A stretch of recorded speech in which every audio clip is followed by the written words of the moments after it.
I'd like to call to order a public meeting of the Colorado State Board of Land Commissioners. Today is Wednesday, July 8th, 2020. This meeting is being conducted via Zoom web conferencing. We took roll call earlier as part of the workshop. We have all 5 commissioners present for the meeting today. Our first item, as always, typically is open public comment period for non-agenda items. So attendees, if there are members of the public who wish to address the commission or staff to any item that we will not be covering later in the meeting, please do so by, I believe you should have a raise hand function as part of your Zoom piece. So if you do that, we can identify you and allow you to come forward. Here's Duke Phillips has raised his hand. Nick, if you could bring him forward. Good afternoon, Duke. And Duke, you may need to unmute from your end. Can everybody hear me? Yes. Afternoon. Good afternoon.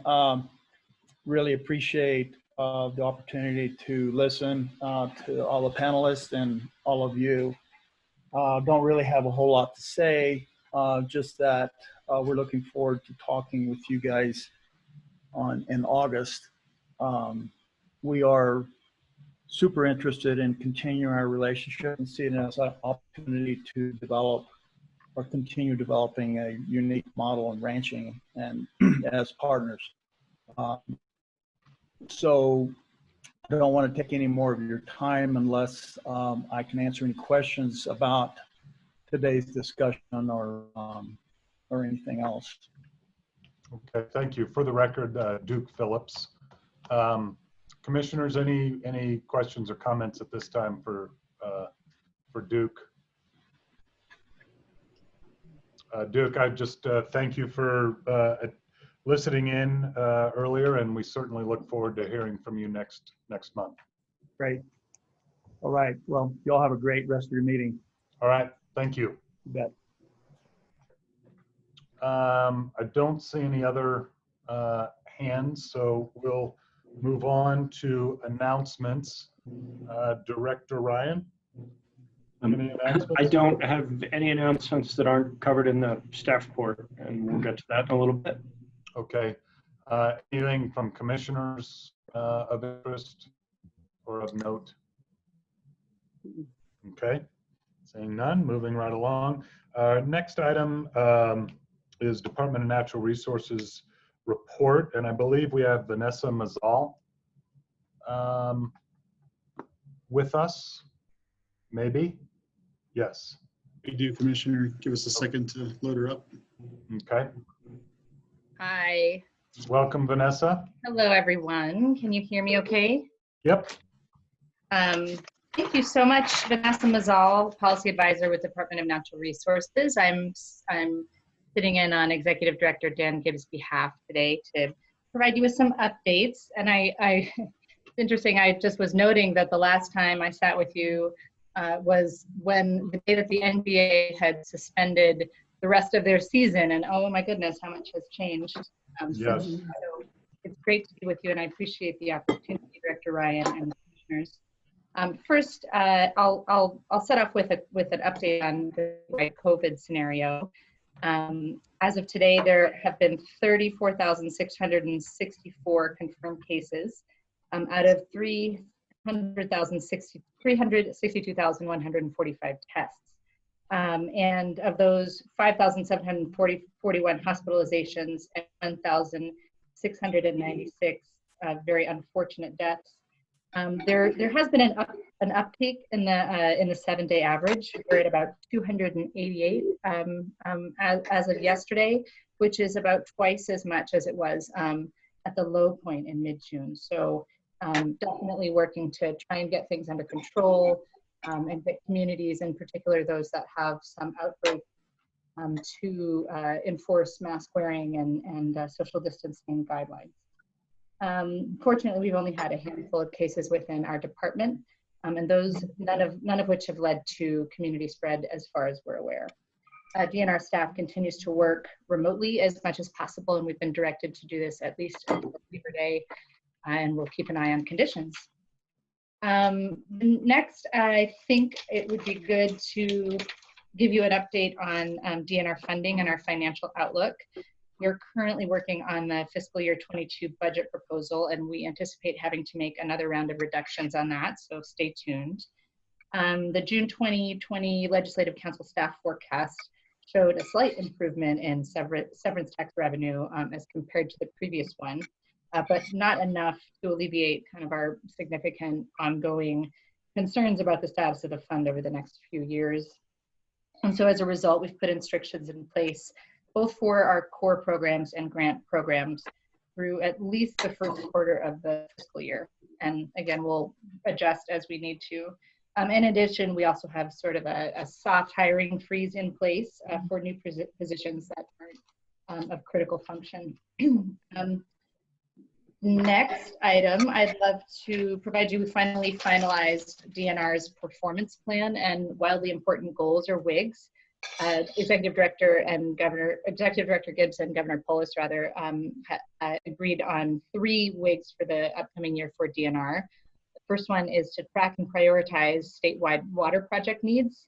That will involve coordination with the 8 major river basins to create a database of projects, of about 160 projects, and help us with prioritization to determine which are readily implementable and high priority to address our ongoing water supply needs. And so we'll be delivering that database by June 30th of next year.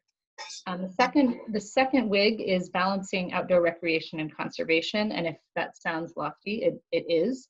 We're going to be building up your work over the last year with the multi-stakeholder Colorado Outdoor Partnership and working with regional partners to create a statewide conservation and recreation plan. And that is it is a big undertaking, and we're really excited about it. We're working in close coordination with the Nature Conservancy, with Terry Finkhauser, with a lot of other folks who I think will have really great input on that.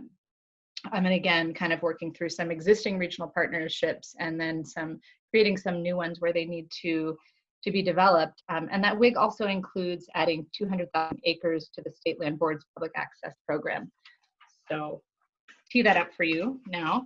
And then our third WIG is to achieve sustainable funding for CPW, Colorado Parks and Wildlife. And as you know, we've been investigating our options for evolving the fee-based funding model for CPW. And this is something that, again, will be a pretty significant undertaking, and we've been tasked with accomplishing by the end of the year. So moving fast on that. DNR has a 4th internal WIG that's not reflected in our governor's portfolio. And this is an equity and diversity initiative regarding our hiring practices and HR initiatives, and the way that identifying clearer ways of working with communities and diversifying the work that we do in DNR. So that's an evolving one, and we've got some really strong metrics in place internally on the HR side, and now we're kind of turning our attention to what does this mean in terms of our programmatic work. In terms of our legislative update, as you may know, the legislature adjourned after a 26-day pause or suspension on June 15th. Just to highlight 3 priority bills, SB3, which was the State Parks Improvement Bill, will transfer $6 million from the general fund to the Capital Construction Fund to develop Fisher's Peak, our most recently named state park, and also for some other park infrastructure improvements. And it was a reduction from our request of $10 million, but we're very excited and pleased to get $6 million in the coffers for that program. SB 201, which is the Species Conservation Trust Fund bill, appropriated $1.5 million from the Species Conservation Trust Fund for wildlife conservation programs. And again, this was down from our request of $4 million, but 1.5, we'll take what we can get. 1403, which was the CWCB Construction Fund project, just allocated provides funding for the construction fund for various ongoing programs and projects for the Colorado Water Conservation Board. We're working on our 2021 legislative priorities.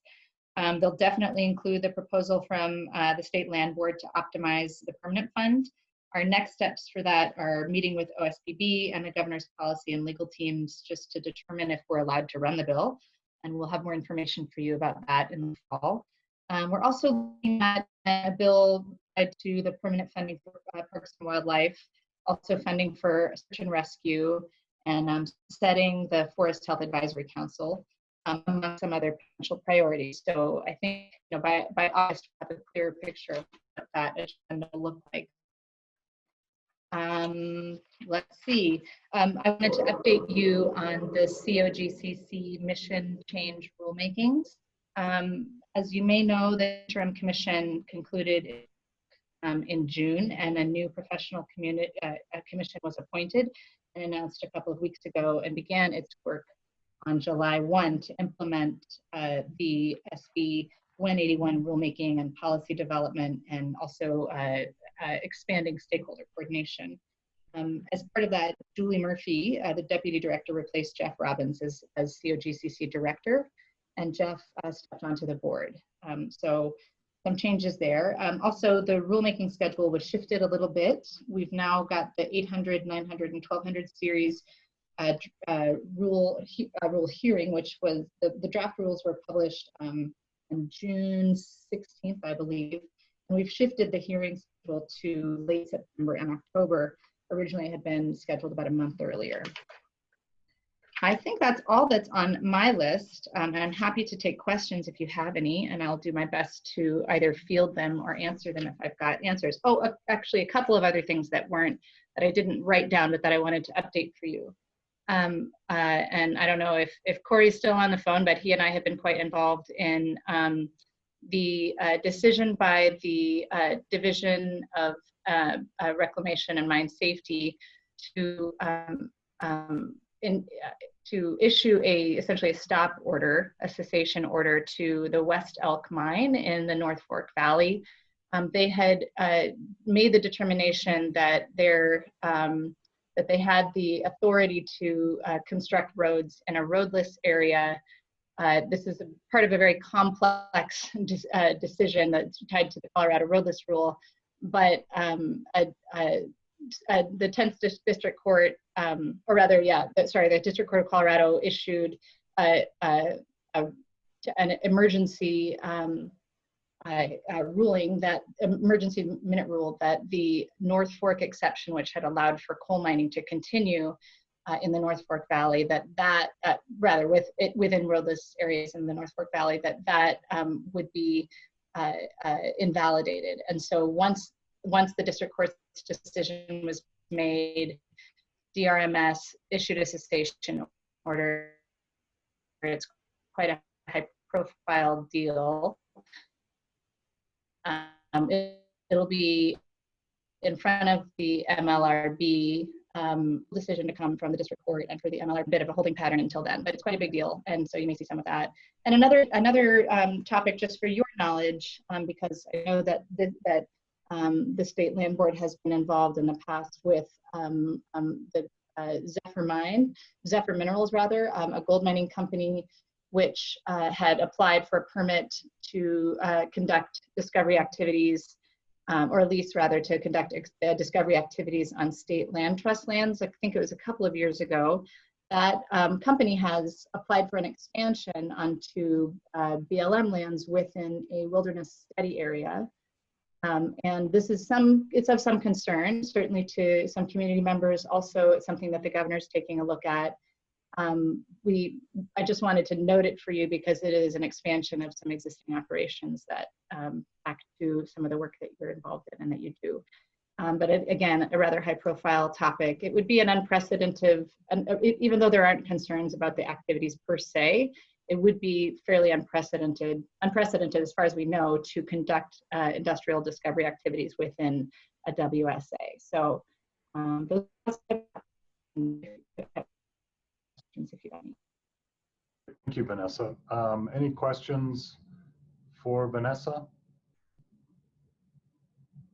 All right. I know you guys have been busy and appreciate you joining us today. Thanks, Commissioner Butterworth. I appreciate it. Thank you. Thank you. All Commissioner, right. can I just interject one quick note?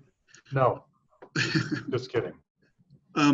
Because of our network instability in Denver, I'm encouraging a lot of folks to mute their video. So, we'll try to get folks visible to attendees as often as we possibly can, but this is just for the sake of having a smoother experience.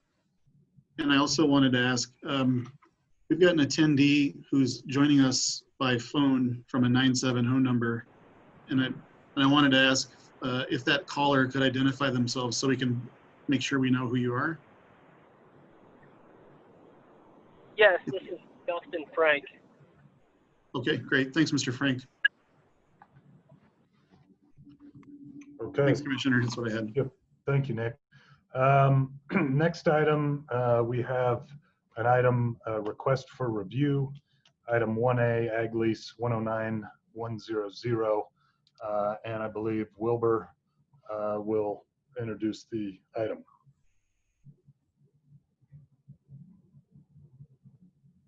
Good afternoon, Wilbur. You're on mute, it appears. Yeah.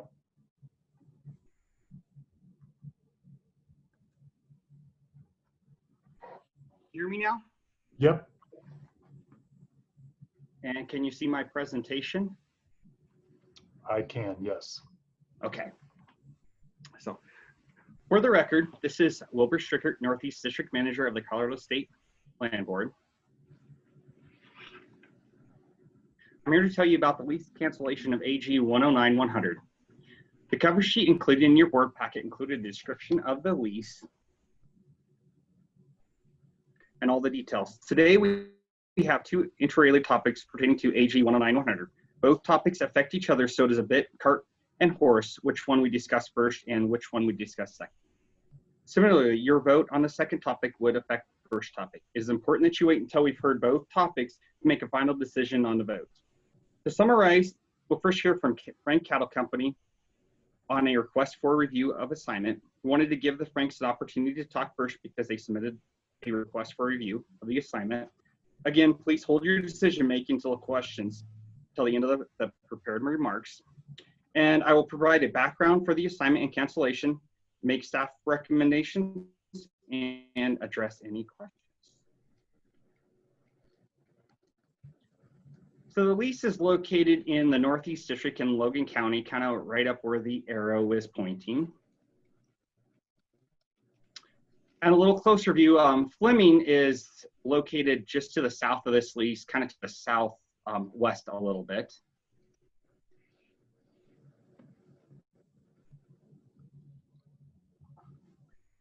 Like I said in the opening slide, we have two items for the board today. The first being a request for review assignment, between Charles Atkinson and Frank Cattle Company. And the second is the cancellation of Ag Lease 109-100 held by Charles Atkinson. Staff recommends the cancellation of this lease because the lease assignment did not follow our assigned lease or guidelines. I will describe those details to you, but first I want to invite Frank Cattle Company up to present their case. So if Dustin Frank, if we could promote him so he could present his side at this time. Mr. Frank has been unmuted, but because he's by phone, he won't show up as a panelist. Okay, I see him. Mr. Frank? Yes. Sorry, guys. I'm trying to replant some corn and kind of out in the field today. I appreciate all of you directors for taking the time and letting us discuss this issue. I guess, I can't speak on behalf of the Atkinson family, but the situation was we purchased some deeded land from Atkinson that borders the land lease that's in question. And, just out of experience and a lack of knowledge, we didn't do that process correctly. I feel terrible about it. By no means do we have any harmful intent or want to do anything that's not up to your standards. I guess we're just here to see if we could figure out how to transfer that lease, and you know, apologize for doing it wrong, and make it right going forward. Okay, thank you. Are there any, before we go back to Wilbur to present a bit more on this, do commissioners have any questions for Mr. Frank at this time? Okay, seeing none. Wilbur, back to you. And Mr. Frank, if you would just sort of stay with us as we work through this. I appreciate it. Now that we've heard from now that we've heard from Frank Cattle Company, I wanted to walk you through how the assignment process works. First, the current lessee notifies the state land board of the potential assignment. The assignment may be because of a private land sale, retirement, or so on. They may do this by email, phone, or etc. This gives the lessee the ability to ask questions, as well as the state land board the ability to ask questions. They are offered an application by mail, or redirect them to our website for the application. The lessee submits the application to the state land board with plenty of time to review before any type of legal transfer takes place. So if this was a sale, which in this case it was, it must be done before the closing on the private property in order to give us time to do our due diligence on prospective lessees. In this case, we were not notified prior to the sale closing, so we did not have the opportunity to properly vet the applicant. Once the application is received, the district manager then conducts his review. This review consists of the following steps. The district manager inspects the current state lease for stewardship and any other management problems. Then inspects the proposed assignee property to ensure that they are practicing sound stewardship with their current management program. Last, an interview will be conducted to meet with assignee to answer any questions. This gives the district manager the ability to find out how the state lease is going to be used and cared for. If they are grazing cattle, we find out if they are going to use a rotation or season-long grazing practice. We find out where they live, if they have moved and become part of this community. Because this lease was already transferred by our lessee, this step was unable to be completed. After the district manager completes the evaluation, they form a panel to review the assignment. This panel is composed of 2 district managers and a district resource specialist. This is a timeline for this particular assignment. The lease transferred via the real estate contract on March 18th. On March 30th, 12 days after the transfer, we received the application, and this is the first we knew of this assignment. We reviewed the application and set up a panel. The panel met and denied the assignment on May 6th, and notice of the violation and cancellation were mailed on May 21st.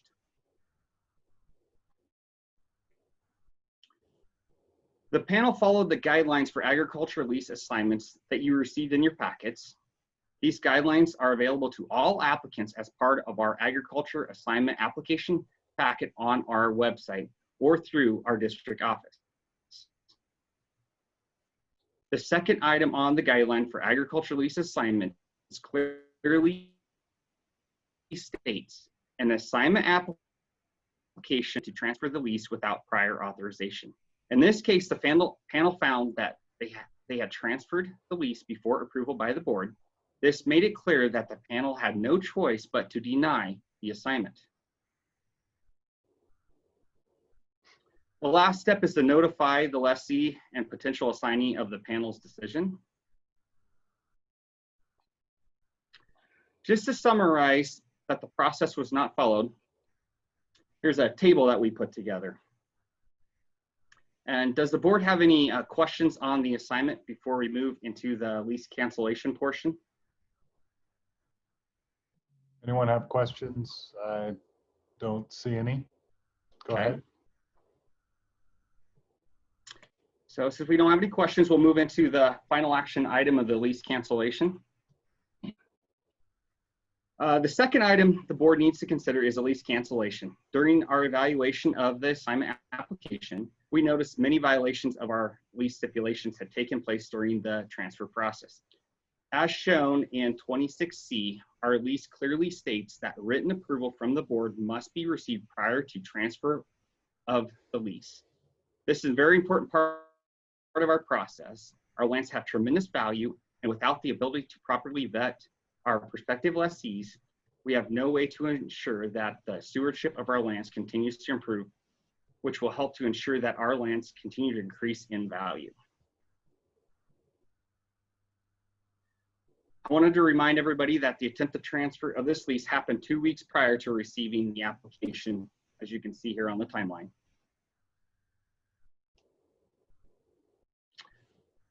Following lease terms and guidelines provided to the staff, we determined that lease cancellation was appropriate in this case. Our guidelines and lease language are set to have a process to protect the trust. The process ensures the ability to evaluate the candidate for stewardship. If we do not get this chance to evaluate the candidate, we could get someone that is a poor steward. The preservation of local community is important to know who is leasing our property. We take the opportunity to find out if the person is going to have a tie to the local community. We know our lease impact the local communities. They give a young person a great way to get started in the business. We ensure that the assignment is a net benefit to the trust. We know that our leases add value in the community.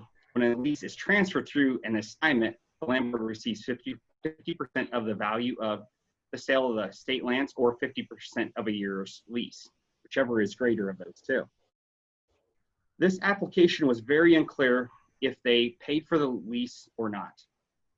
With our leases having this value, it is our responsibility to make sure the school kids are getting the benefit of this value. With the cancellation of this lease, the school kids will get part of the benefit of the lease.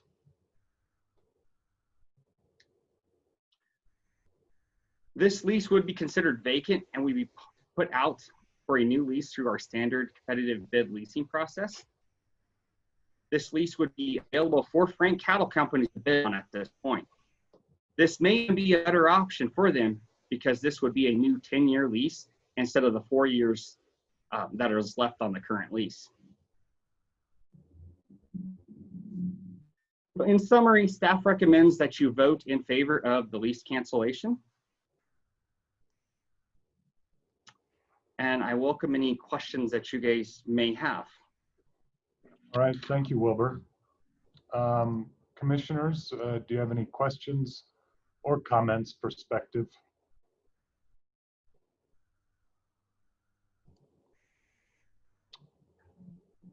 All right, I might ask Mr. Frank, just to give you another opportunity. You heard Wilbur's presentation and you made introductory comments, but is there anything else you would like to add? Yeah, absolutely. You know, like I said, this was more just a mistake on our end. I'm not here to defend that that we didn't follow the correct timeline, just solely on our own inexperience. Wilbur made mention that, you know, it's a great opportunity for young people to acquire these leases, and my wife and I, this is a good opportunity for us. My wife's 27 and I'm 31, and we're just kind of starting out, you know, and trying to learn as we go here. So, you know, we don't really have any defense for ourselves. We know that we didn't follow the proper steps and are willing to do whatever it takes to make things right. Okay, thank you. Appreciate that. Thank you.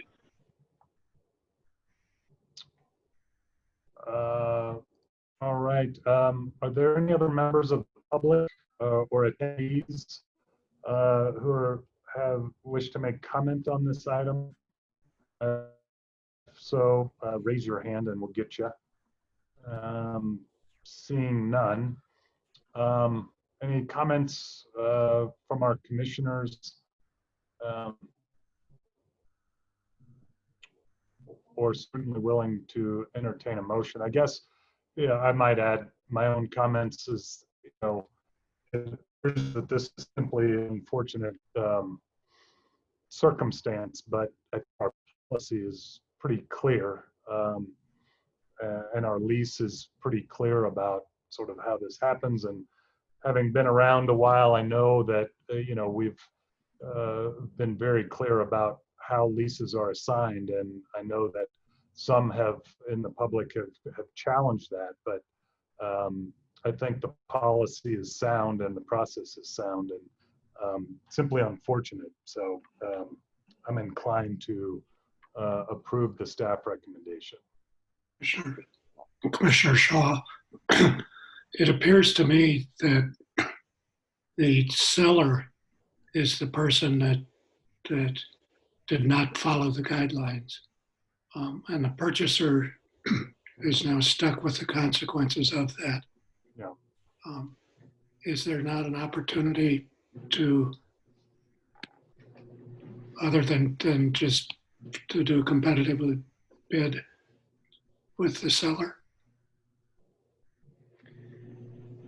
You mean for the purchase, new lessee? Right, for the new lessee. Commissioner Shaw, I guess if I could, President Butterworth, Commissioner Shaw, I think the buyer has got an obligation to read the documents that they're becoming a party to. You've been in this business for a long time. You wouldn't go buy a lease without reading it first. And I agree with you that it's unfortunate that that's what happened, but we have the process and the language in our lease for a reason. And so I just want to say that I don't think it's entirely the fault of the seller. I think the buyer has an obligation to review the documents to which they're becoming a party. Understand and don't disagree. Commissioner Shaw, one thing I will add is we do assignments on a regular basis in all of our districts, and the people that are going to be the assignee, I mean, they take the opportunity to read that document, and they usually call and ask a lot of questions, and usually want to go through it so they make sure they understand what they are getting. And if I was in that situation, I would want to know what I was getting into as well. And in this case, we didn't know anything about it until we were notified with that application after they'd already done the closing and everything. Understand and concur with the resolution. As just feels like a hard lesson to learn. But I would welcome further comment or a motion. This is Commissioner Carney, and after the materials presented, I move that we go ahead with the cancellation of Ag Lease 109100 effective immediately, and delegate it to the director with the board's decision. Okay. It's been moved by Commissioner Carney. Is there a second? Second. Second by Commissioner Shaw. Any further discussion? I'll take a roll call vote. Please indicate by saying aye if in favor of the motion, no if not. Commissioner Scanlon? Aye. Commissioner Heath? You're on mute. Commissioner Heath? Aye. Okay. Commissioner Carney? Aye. Commissioner Shaw? Aye. And I vote in favor of the cancellation. Motion passes 5-0. Thank you, commissioners. I do appreciate your time, Mr. Frank, and I wish you good luck if you intend to bid on the new lease.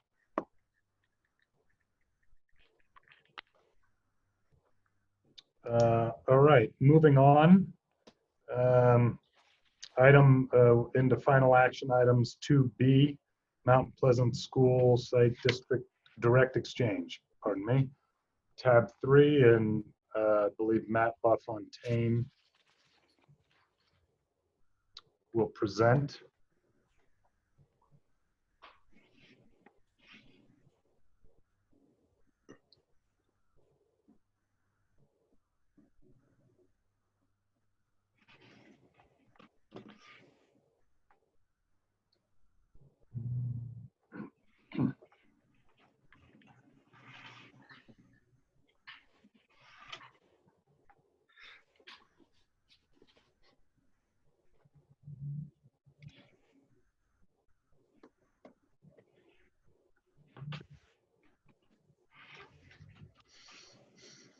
morning, Commissioners, or perhaps good afternoon at this point. I'm Matt LaFontaine, the Acquisition and Disposition Manager. In March, Ron Rivoli, the Southwest District Manager, brought to the board a proposed transaction wherein the board would dispose of a 1-acre parcel of state trust land directly to Alamosa County. Statute allows the board to conduct 2 such direct transactions with local governments or special districts each fiscal year. Following the board's direction to initiate the exchange with Alamosa County, staff noticed the board's intent and indicated that the board would hear and receive testimony and evidence and consider all timely comments at this July board meeting. I received 2 emailed letters of support, which are included in the board materials as Exhibit 2, and no letters of objection. Again, the subject property is located in Alamosa County in southern Colorado. And here's a close-up of the subject land, which is depicted as this blue rectangle here.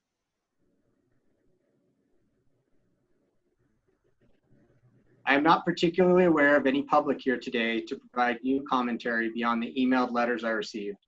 However, I propose that the board take this opportunity to see if there is such public feedback and thereby meeting that portion of the statute.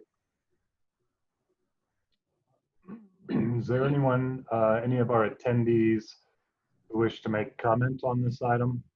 If so, raise your virtual hand. Okay, seeing none.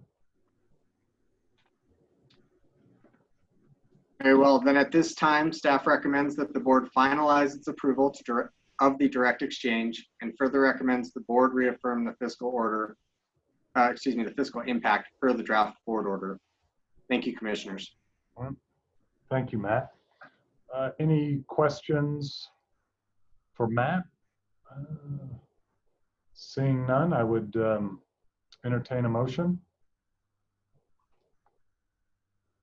This is Commissioner Heath. After consideration of materials presented and testimony and evidence given at our regular meeting today, July 8th, 2020, it is in the best interest of the trust to finalize approval of the direct exchange of 1 acre of school trust land generally located at the junction of Alamosa County Road 3 South and South County Road 103 to Alamosa County for $30,000 as authorized by Colorado Revised Statutes 36(1), 124(3). We determined that the income from the proposed transaction can reasonably be anticipated to exceed the fiscal impact of such development on local school districts and state funding of education from increased school enrollment associated with such development. And we delegate authority to the director to draft an order and take appropriate action consistent with this decision. All right, it's been moved by Commissioner Heath. Is there a second? Second. Second by Commissioner Carney. Any further discussion? All in favor of the motion, and I will call a roll call, indicate by saying aye. Commissioner Scanlon? Aye. Commissioner Heath? Aye. Commissioner Carney? Aye. Commissioner Shaw?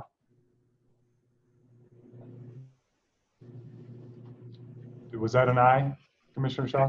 Yeah, okay. And I vote in favor. Motion passes 5-0. Thank you, Matt. We'll see you in a little bit. Thank you. Commissioner Butterworth, yes. if I can just add, this is really a feel-good story down in that community.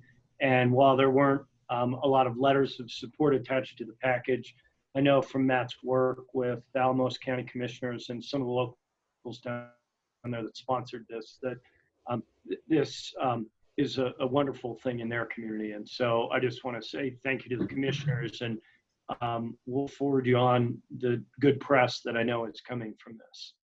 Great. Thank you, Bill. Our next item, final action item 3C, sand and gravel lease in Kent County Tab 4. Ben? Hi, good afternoon, commissioners. Thank you for the time. I also have, as a point of order here, I have Calvin Fike, excuse me. I have Calvin Fike representing Bent County, who I believe is on the line. If we could promote him to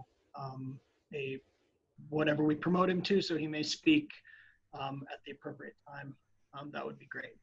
Already done, Ben. All right. Oh, great. So this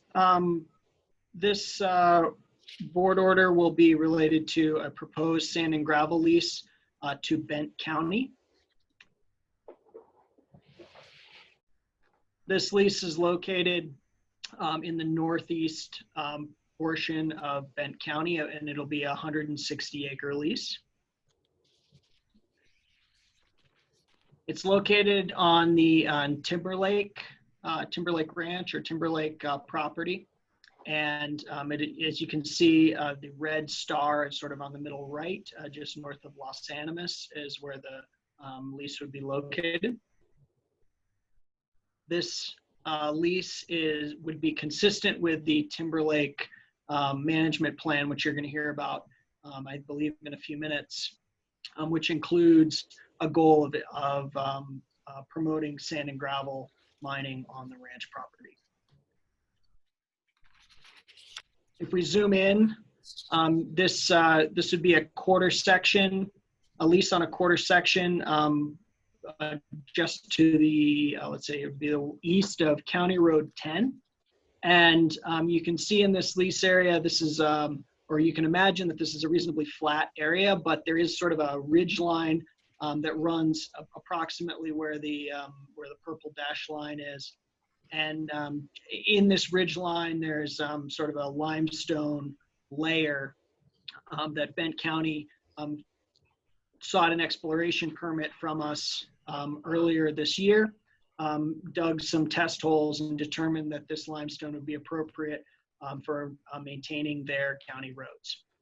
So that would be the purpose of this pit.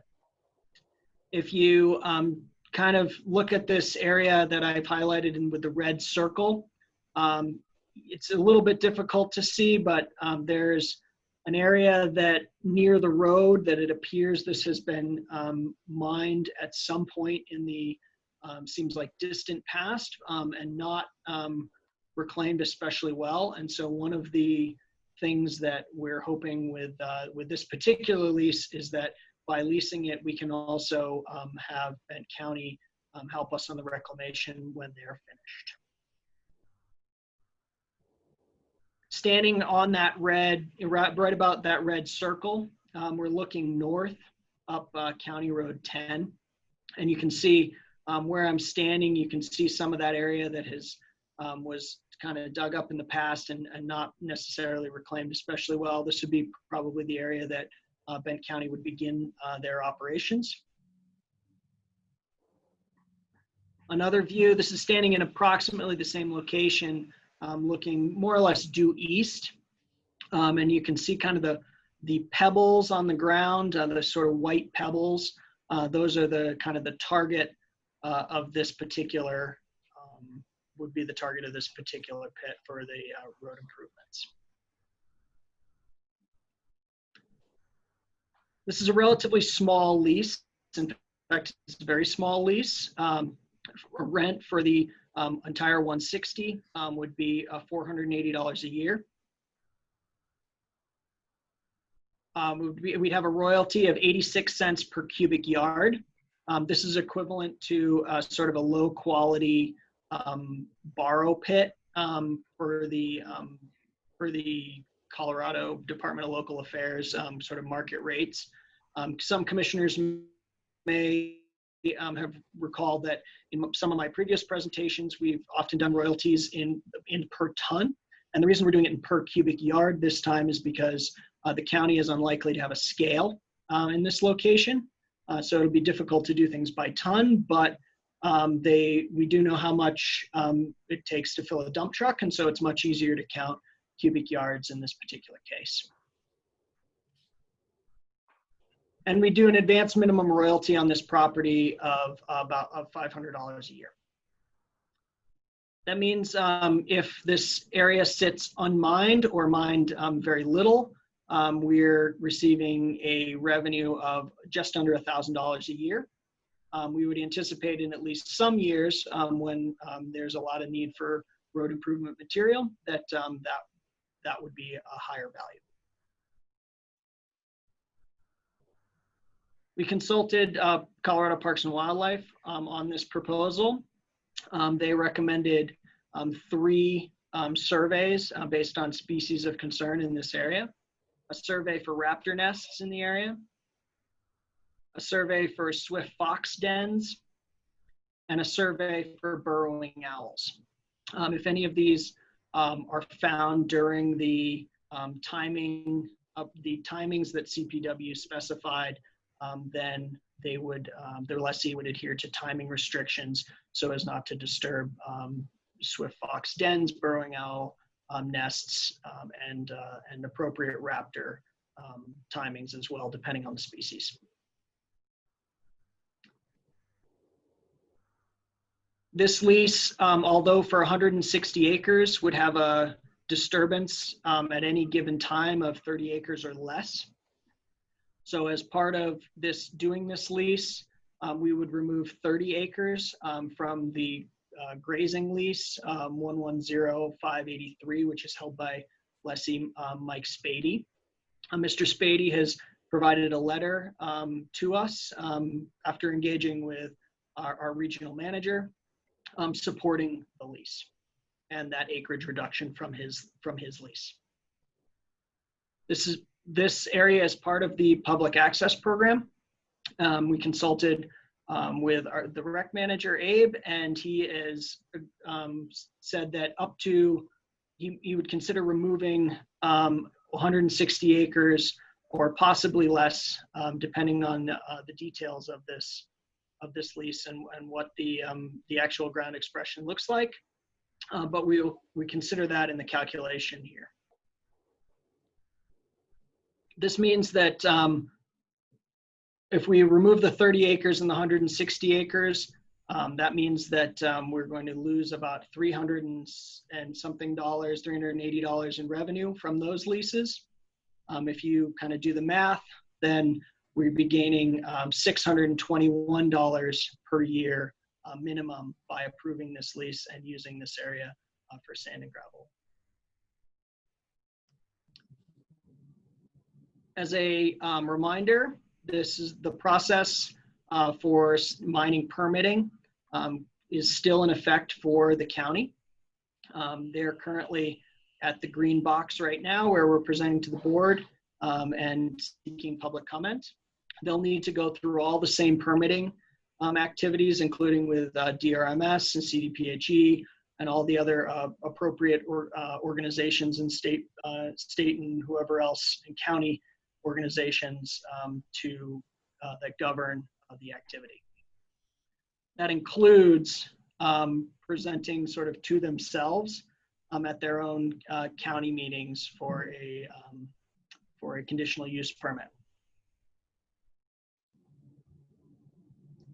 So staff's recommendation to the board is to approve issuing a sand and gravel lease to Bent County with the stipulations described in the cover sheet. Okay, thank you, Ben. Mr. Fike, would you like to add anything? Can I add one more piece here? Sure. Before we get to Calvin? I think the board surely notices that this is a very, very small lease. And in the past, we've done a number of these. I think in this case, our potential revenue gain is really quite small. I think the reason we've done these a lot in the past is because this is an opportunity we have to really support the counties that we work with closely. And as much as anything, with this lease, it's in my mind, the purpose of it is as much to support the counties and to be able to get a little bit of reclamation work done here, although even that is fairly minimal. So I'd like to hear a little bit of, I guess, discussion, if that's available, from the commissioners about how you feel about these types of small county leases, if it's something that you'd like to see us do more of or even promote, or if it's something that is maybe we don't promote as much. So. Okay, thank you. All right, let me see if Mr. Fike would like to add a comment. If so, there you go, unmute yourself and introduce yourself for the record, please. Yeah, this is Calvin Fike. I'm the Benton County Administrator, and just want to thank you for the opportunity to have the option of using this location for road and bridge material.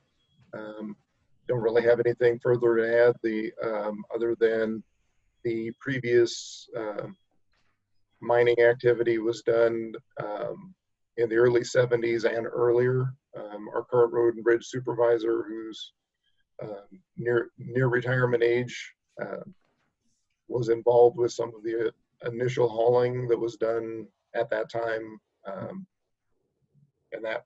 So just the idea of being able to follow up and complete the mining and reclamation would be good. Was that, I assume, under state land board ownership at that time? Do you know? I do not know. Okay. I would assume it is. Is it a section 16 or 36? I think it's a section 10. 10. Okay. So maybe not. Okay. Commissioners, any questions for Mr. Fike?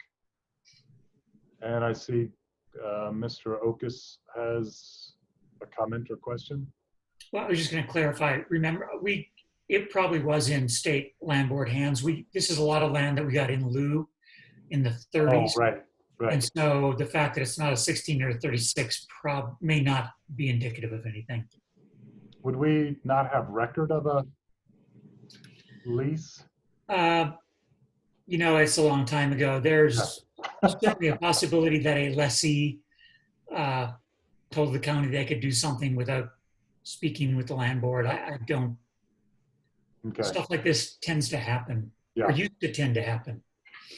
Yeah. I will say also, this is a relatively small, disturbance. We're talking about, maybe 100 yards or so by 50 yards, 60 yards, something like that. Does that seem accurate, Calvin? Yeah. Yes, it does. Okay. Commissioners, any questions or comments? Are there any members of the public who would be identified as attendees who wish to make comment? Raise your hand. Seeing none. Commissioners, Ben did ask for input on whether or not we wanted to see more of these or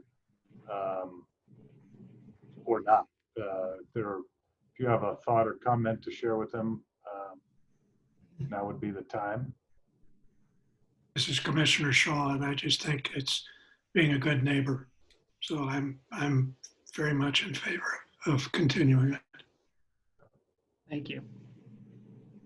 This is Commissioner Carney, and I think as long as if it's not a huge monetary value, as long as the ag lessee is okay with it and it's not putting a big encumbrance in their operation, I think that's good.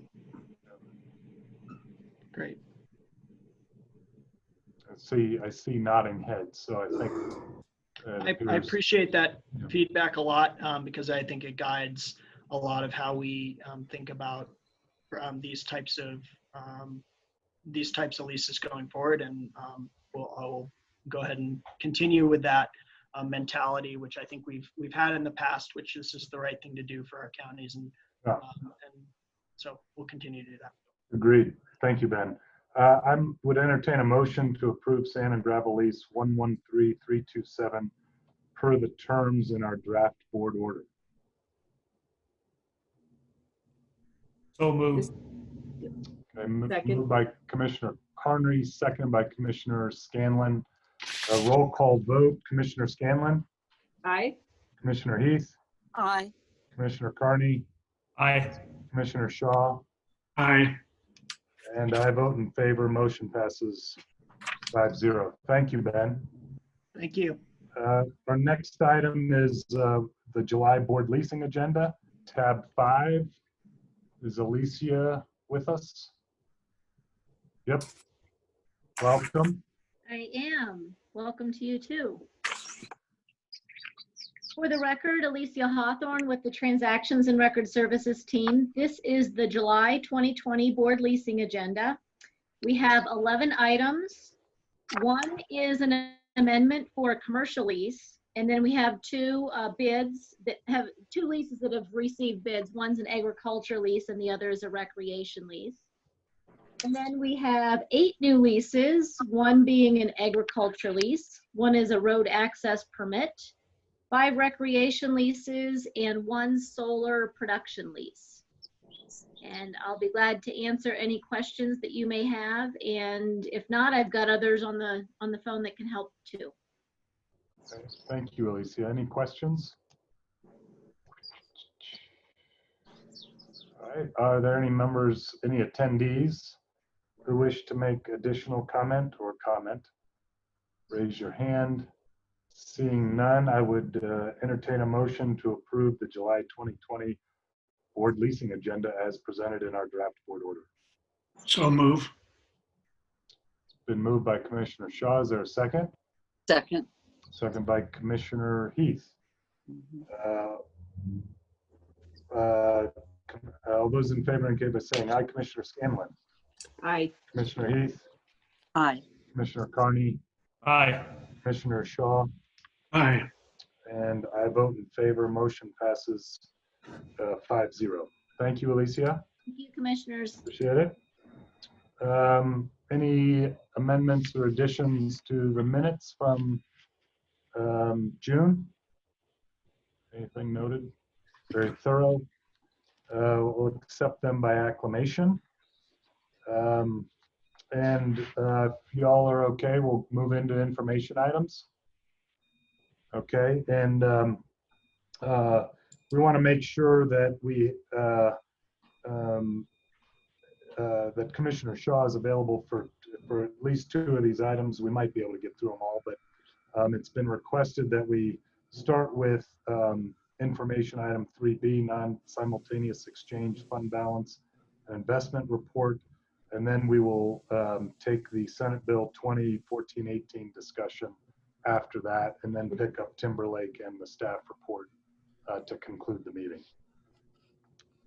So looks like we've got Matt on tap. This is tab 8.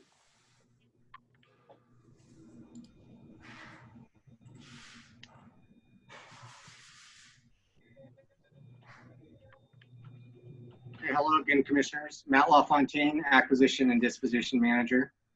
The purpose of this presentation is to provide an update to the board on the balance and the sources and uses of NSE funds over the past fiscal year, and to open up a broader discussion on how the board might choose to effectively redeploy our current NSE funds. As a reminder for the board and for the benefit of the public's understanding, by statute, whenever the State Land Board disposes of land, it initiates a non-simultaneous exchange, with the sale being the first part. The board then has 2 years to complete the exchange through the purchase of other real property, or generally speaking, access to the funds will cease and they will roll into the permanent fund. Over the past fiscal year, the board was a net seller of real property, disposing of approximately $14.3 million of property during that period. The 3 most significant transactions were the third and final closing for 40th and Tower, the sod farm disposal, and the North Bald Mountain parcel disposal.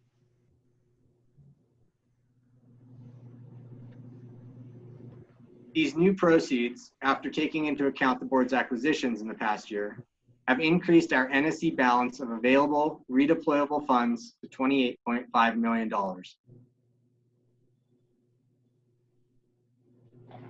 It's important to keep an eye on the NSE expiration schedule.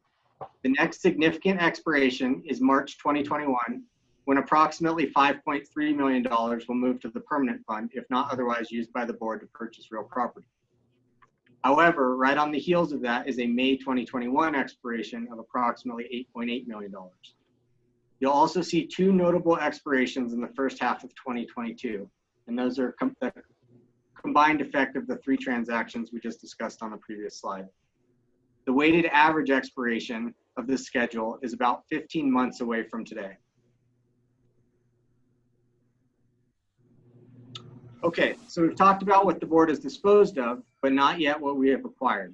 In the past fiscal year, we've acquired approximately $1.4 million of new real property. This was predominantly land, followed by water shares and improvements. Staff is focused on sourcing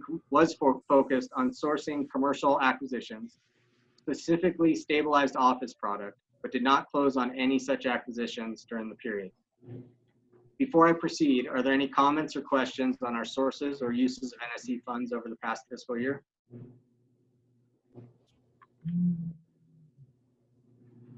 Doesn't appear to be. Okay, as I mentioned, the board was previously targeting additional stabilized office product. However, the risk and reward of buying new individual stabilized office assets seems to have shifted. As we all know, the COVID-19 pandemic has forced both landlords and renters to take a hard look at the benefits and costs associated with leasing office space. While nobody can predict the future with certainty, it is possible that aggregate office sector demand will decrease in the midterm future as companies realize the effectiveness and cost-saving benefits of remote working. This has led some industry professionals to begin underwriting near-term cap rate expansion.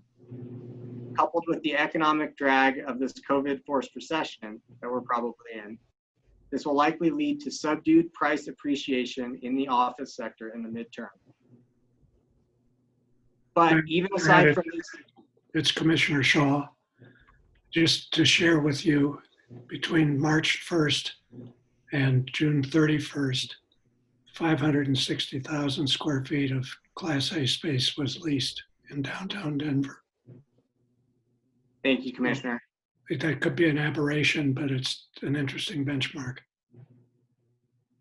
Because I think like a lot of commentary that I've come across has kind of stated that there's going to be an increasing divide or bifurcation between Class A and Class B and C product. So it's good to know that statistic. Well, and I was going to ask, is that I think you're saying that was a lot. Is that what you're saying?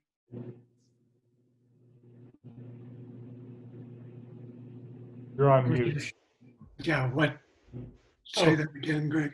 I was just I wanted to make sure I understood your point, which was 560-some thousand square feet is a lot in that period of time to be leased. Is that what you're saying? Very much so, particularly given the pandemic. Okay. So even aside from these headwinds in the office sector, I think the question should be posed whether acquiring additional discrete, stabilized commercial real estate properties is ideal for the board. Historically, the board has targeted individual investments with yields after capital expenditures of around 5 to 6%. While the board has built a nice portfolio of well-performing assets, there is some downside risk to this approach, chiefly in the form of capital expenditure risk and leasing risk. In other words, when a building system fails or a tenant unexpectedly defaults or declines to renew their lease. The reality is that with the board's limited number of assets, these events can produce significant volatility within the board's portfolio. But there's a potential solution. Today, the permanent fund has the ability to invest in alternative investments beyond the risk-free government bonds that it was into in the past. There are numerous diversified real estate funds, index funds, mutual funds that the permanent fund could potentially invest in, which would provide passive income with similar yields through commercial real estate investments, while distributing that risk of capital or leasing events across a larger pool of assets. I'm not saying that the board should never look at commercial real estate individual buildings going forward, but I do think that we have some potential opportunity to look outside of a low to mid yield stabilized office product. I think there's a few advantages that the board has that it can leverage. Some good uses for our NSE funds then might take these advantages into effect. I have 3 advantages I'd like to kind of talk about here. The first is our statewide presence. With 6 district offices, 2.8 million acres of surface lands, and an approximate $125 million commercial portfolio, We've built a network of strong relationships throughout the state, and it's put the board in a position to quickly spot and respond to opportunities. Next, the board is not subject to traditional real estate taxes. Instead, lessees and commercial tenants pay a possessory interest tax, which is normally lower. Finally, while a very lean agency, the State Land Board has a broad and diverse set of employee talents and experience. Staff believes that these attributes make the board ideally suited for several types of investments, and staff recommends the board direct or consider directing investments in these areas. First, accretive agricultural. The board can add value to existing holdings by blocking up land, aggregating title, or unlocking recreation potential by acquiring ranch headquarters and improvements. These actions can add value both to existing holdings and to new lands that we might acquire. Second, staff believes that water is likely to become an increasingly scarce commodity, making it harder to acquire in the future and leading to above average price appreciation. With its sizable land holdings, the board has the opportunity to immediately put to productive use any water it might acquire.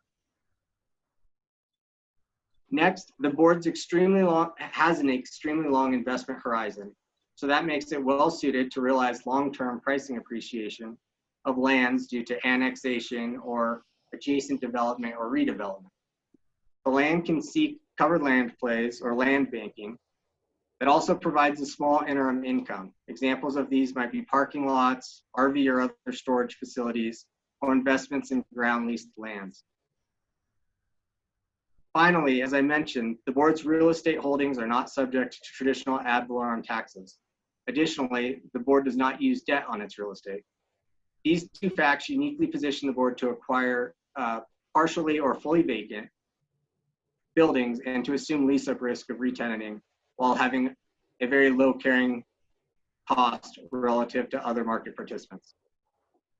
Ultimately, staff recommends that the board seek out investments like these, which it can add value through active investment management, and that it advocates for achieving its future stabilized real estate yields, predominantly through an allocation in the permanent.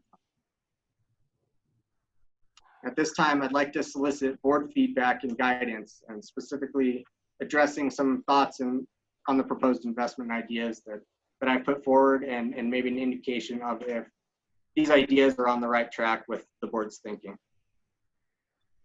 All right, thanks, Matt. I'd open it up to comments or questions from commissioners.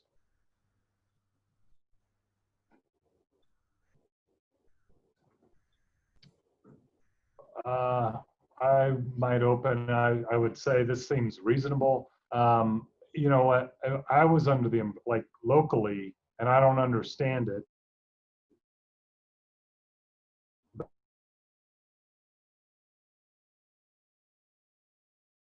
real estate market, assuming that it was collapsing, and I was told it's as strong as ever. Not that that's any, I don't know what that means in terms of future investments, but it sort of corroborates Commissioner Shaw's perspective. I think for me, I mean, your proposed ideas are consistent with sort of our general premise is how can we add value to our assets, which then turn into certainly revenue. So, I mean, I don't have any reluctance to what you're proposing. And knowing that, you know, Chris and Julie continue to, you know, monitor commercial real estate as well. I would assume if there's an opportunity or the winds change, we would be nimble enough to consider that. Commissioner Shaw, I think I agree with you, but everybody needs to remember that we have 6 or 7 distinctive kinds of commercial real estate, all of which have their independent cycles. And I would, while I'm still supportive of office and some of the uses, I'd be very suspect of multifamily at this point. Thanks. Greg? I was just going to add a thought. When Matt presented this, it was focused on what we might acquire. And I was reminded of our water conversation a couple months ago when the board declined to dispose of a water asset because we were also acquiring. And I suppose what I want to highlight, I don't think the fact that we're looking for certain kinds of assets doesn't mean we might not come to you and say, this kind of water we'd like to sell, this kind of water we'd like to buy. It's a little bit similar to what Commissioner Shaw just said. There's different kinds of water, and we are, as you requested, preparing a presentation with some guests for next month, and I hope they can elaborate on that and give you a better sense of what kinds of water we might focus on acquiring while at the same time possibly disposing of other kinds. Makes sense. Thank you. Director Ryan? May I throw out one other thing? Matt talked also about the ability to maybe invest in real estate through the permanent fund. And the Permanent Fund Investment Board, and Commissioner Shaw, weigh in when I get off track, but 6 or 9 months ago, we looked at trying to buy private, open-ended office real estate funds. Unfortunately, and we were doing that for 2 reasons. One was the diversification beyond bonds and equities, and 2 was the yield. The yield on the funds we looked at were all in the 5 to 5.5 range of the cash yield, not just appreciation, but a return. We found that we were unable to do that because all of those investments are structured as partnerships, and the state is prohibited from investing in partnerships. But there may be other ways to do that through the permanent fund, whether you did that through a REIT ETF or some other vehicle. The Permanent Fund Board hasn't gone that direction yet. They've chosen to chase yield in a different way through some preferred stock and those sorts of vehicles. But so that was the first point I wanted to make was, Matt commented on that, and it's a little bit easier said than done through the permanent fund. The second comment also relates to the permanent fund and the discussion we're going to have next. And that is, for the next 12 months, there are no dollars going from the land board into the permanent fund. There's nothing going there because our revenues are being swept. You've read the memo, and 100% of the income from the permanent fund gets distributed every year. So it may be that we want to make the choice as fiduciaries to find a way to put those dollars into the permanent fund so there's some amount of growth. It may also be that you decide, hey, we should still, these dollars are generated from the sales of real assets, and we should keep them invested in real assets, like land, like water, those sorts, like office buildings. And so I can make the case either way, but I just want to point out that we're in this unique environment now where the permanent fund won't grow. In fact, on a real basis, it will shrink next year for sure. We can't get gains enough to offset the distributions. So I just want to put that out there as you think about where to direct these dollars. Well, and Ryan, I anticipate that we're going to have the same shortfall next fiscal year. So we probably got at least a couple of years where we're going to have to do alternative investing. You may well be right.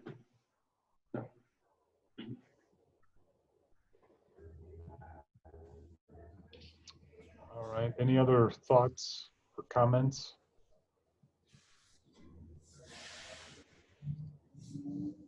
All right. Did we get you what you need, Matt? You did. I appreciate the thoughts and the commentary. Okay. Gary, I just have a question. In terms of availability, once dollars, can you hear me? Yes. Mm-hmm. Once dollars are in the permanent fund, if we saw an opportunity, is it possible to withdraw dollars from the permanent fund? It's not, Commissioner Heath. Okay. The permanent fund is inviolate. It's a one-way valve. Okay. Yeah. which is frankly probably why it's still there. Yeah. Thanks. Okay, Thank you, commissioners. thanks, Matt. We're going to jump to information item 3D, Senate Bill 2014-18, and tab 10, Director Ryan.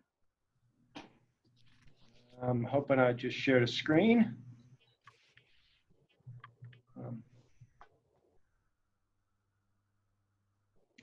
And did that come up for you all? Optimize that trust, great. We're on your site. It's not in PowerPoint mode or display mode. But... Oh. I need a little bit of help from Nick. Come on down here, Nick. Hope you're listening.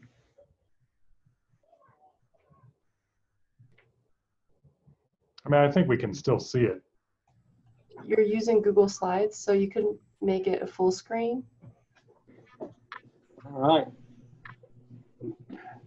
Here, I'll be there in a second. I'm here, Tracy. Okay. Let me get out of slides.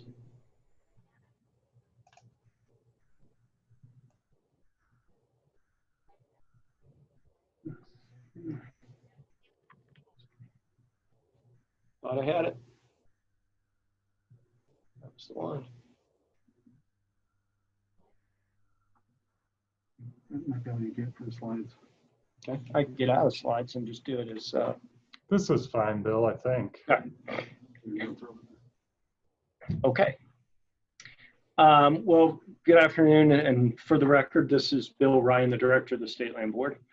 And what I wanted to talk about with you all was the impact of Senate Bill 2014-18 in terms of an integrated look at the whole trust, the asset allocation and distribution policies for this thing that we're the fiduciaries for.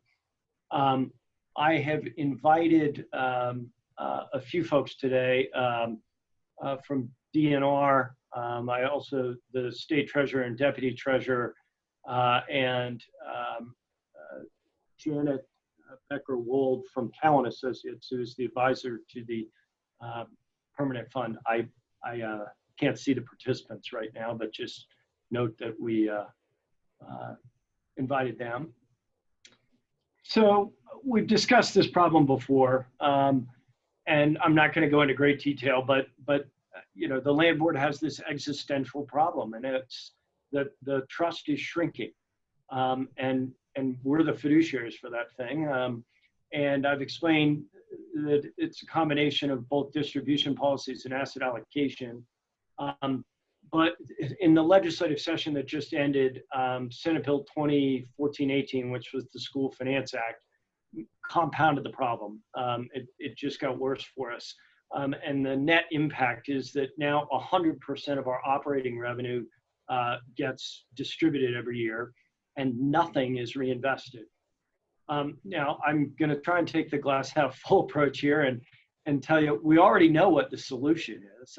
We know how to optimize the trust, and we've presented that to you over the past couple of years on a number of occasions. And I'll walk you through those steps again. But additionally, I think I would say that 14-18, I hope, had the impact of now making the problem so obvious that it's an easier story to tell, right? If you're distributing all of the revenues and all of the earnings, there's only one direction that can go. So I also would be remiss if I didn't say that, you know, COVID has made this an incredibly difficult budget year, and many, many difficult budget decisions had to be made that affect people's lives every day. And I don't want to minimize that and say we should have somehow been treated differently or anything else. So I just want to acknowledge that I'm aware of the environment in which this occurred.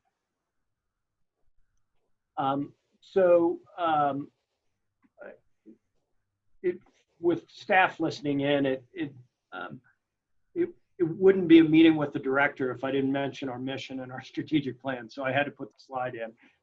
But you know, we manage this perpetual intergenerational public trust for Colorado school children, and inherent in the concept of this perpetual endowment is the concept of intergenerational equity, that current and future generations benefit equally from the trust. That's no longer occurring. Effectively, we're stealing from our grandkids. And in many ways, we have been very successful over the past dozen years. We've earned more than 1.8 billion in revenue over the past dozen years.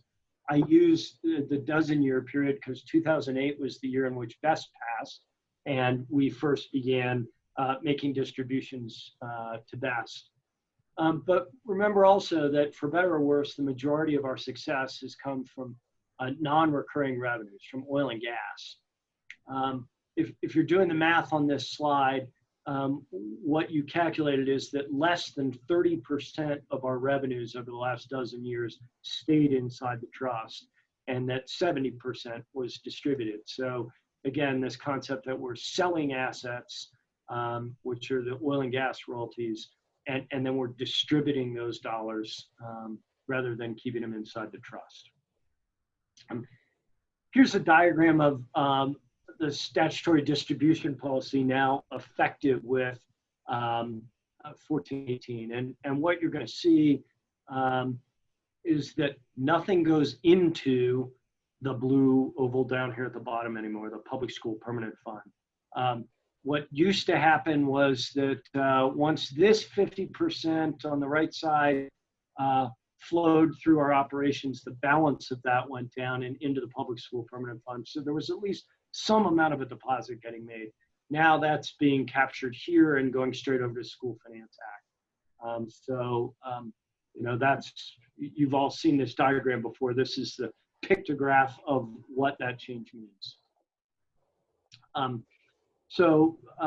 You know, there's an old saying for this that I think is appropriate for an agriculture-focused agency, and that's we're eating our seed corn.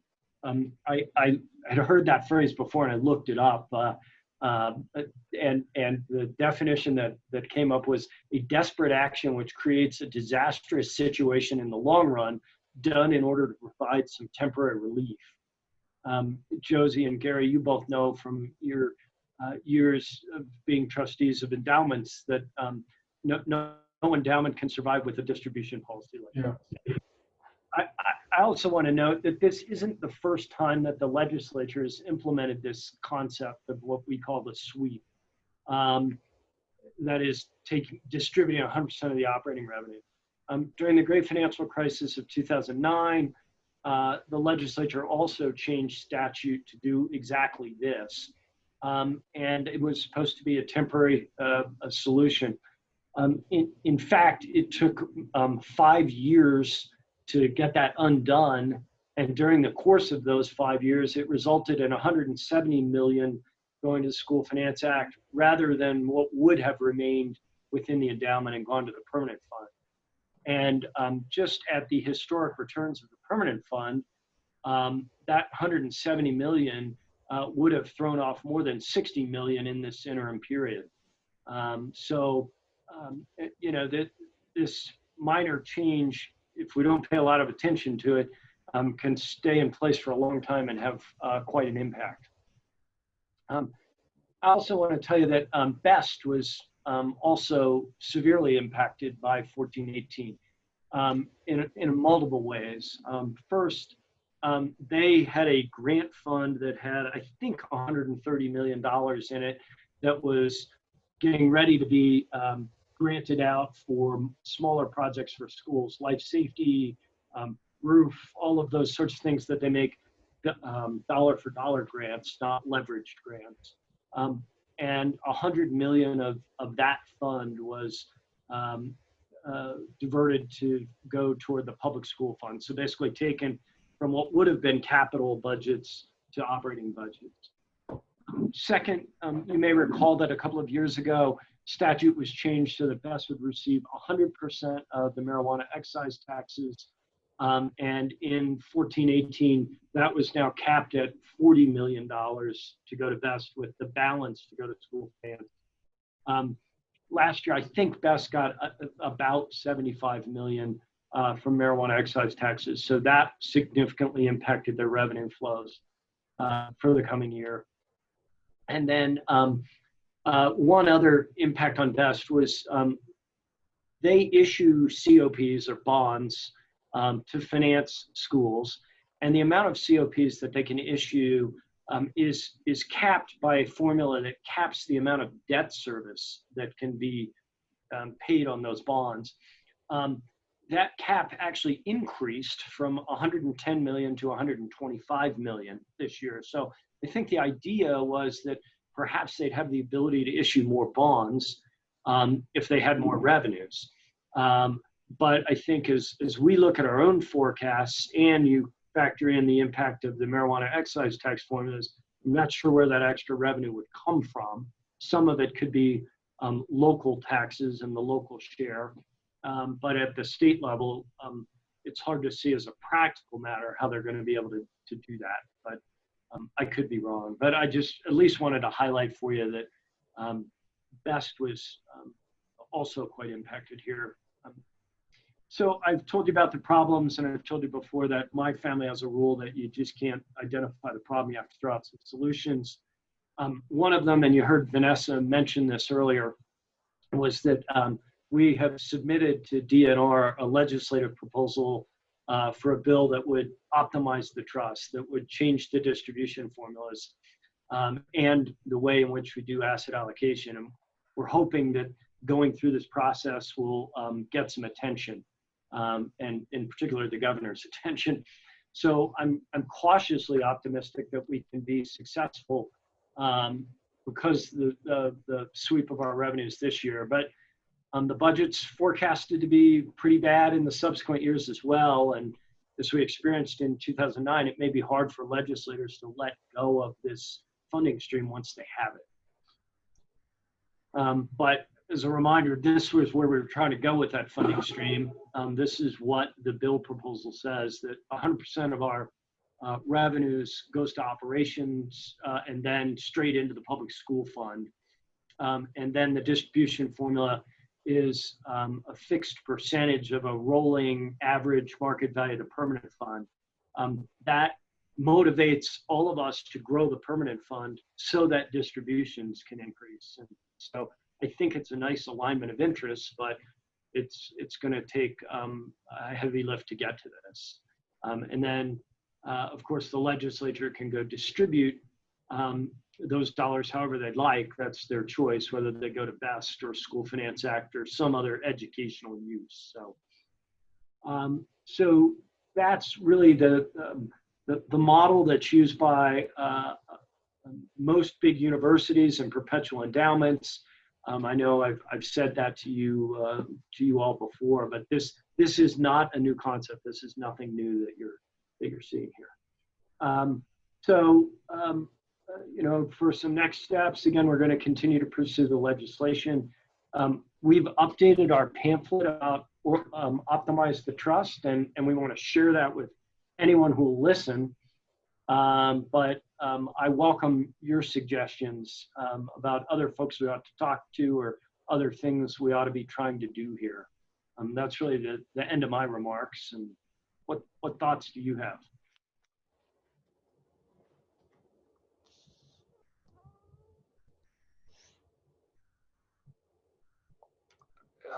I mean, how, well, I guess we're working on it. I mean, it starts with, you know, at least we're on the agenda, or at least on the radar for DNR.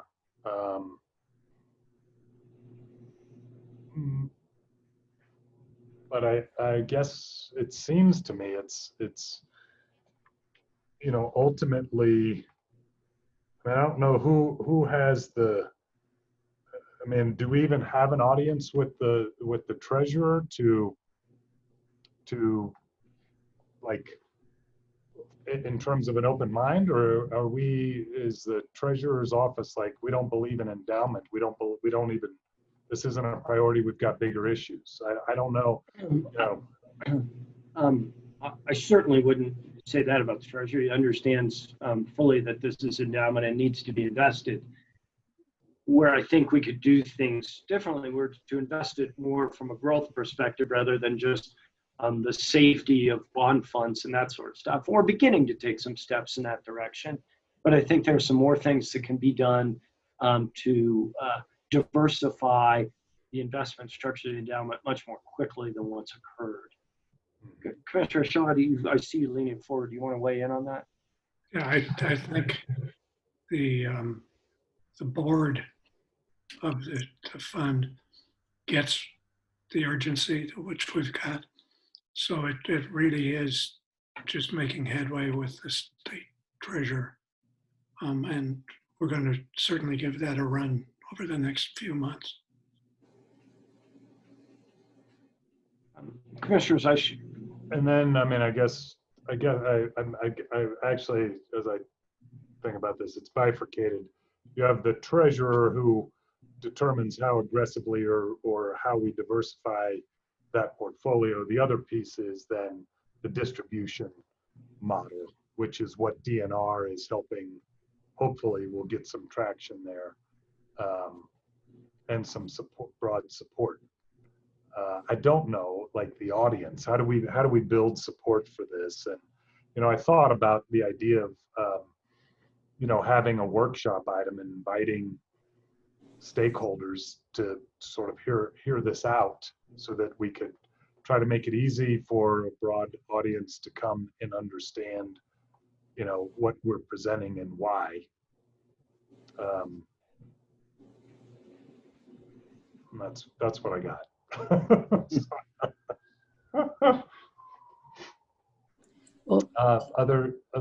Was that Josie? Were you weighing in?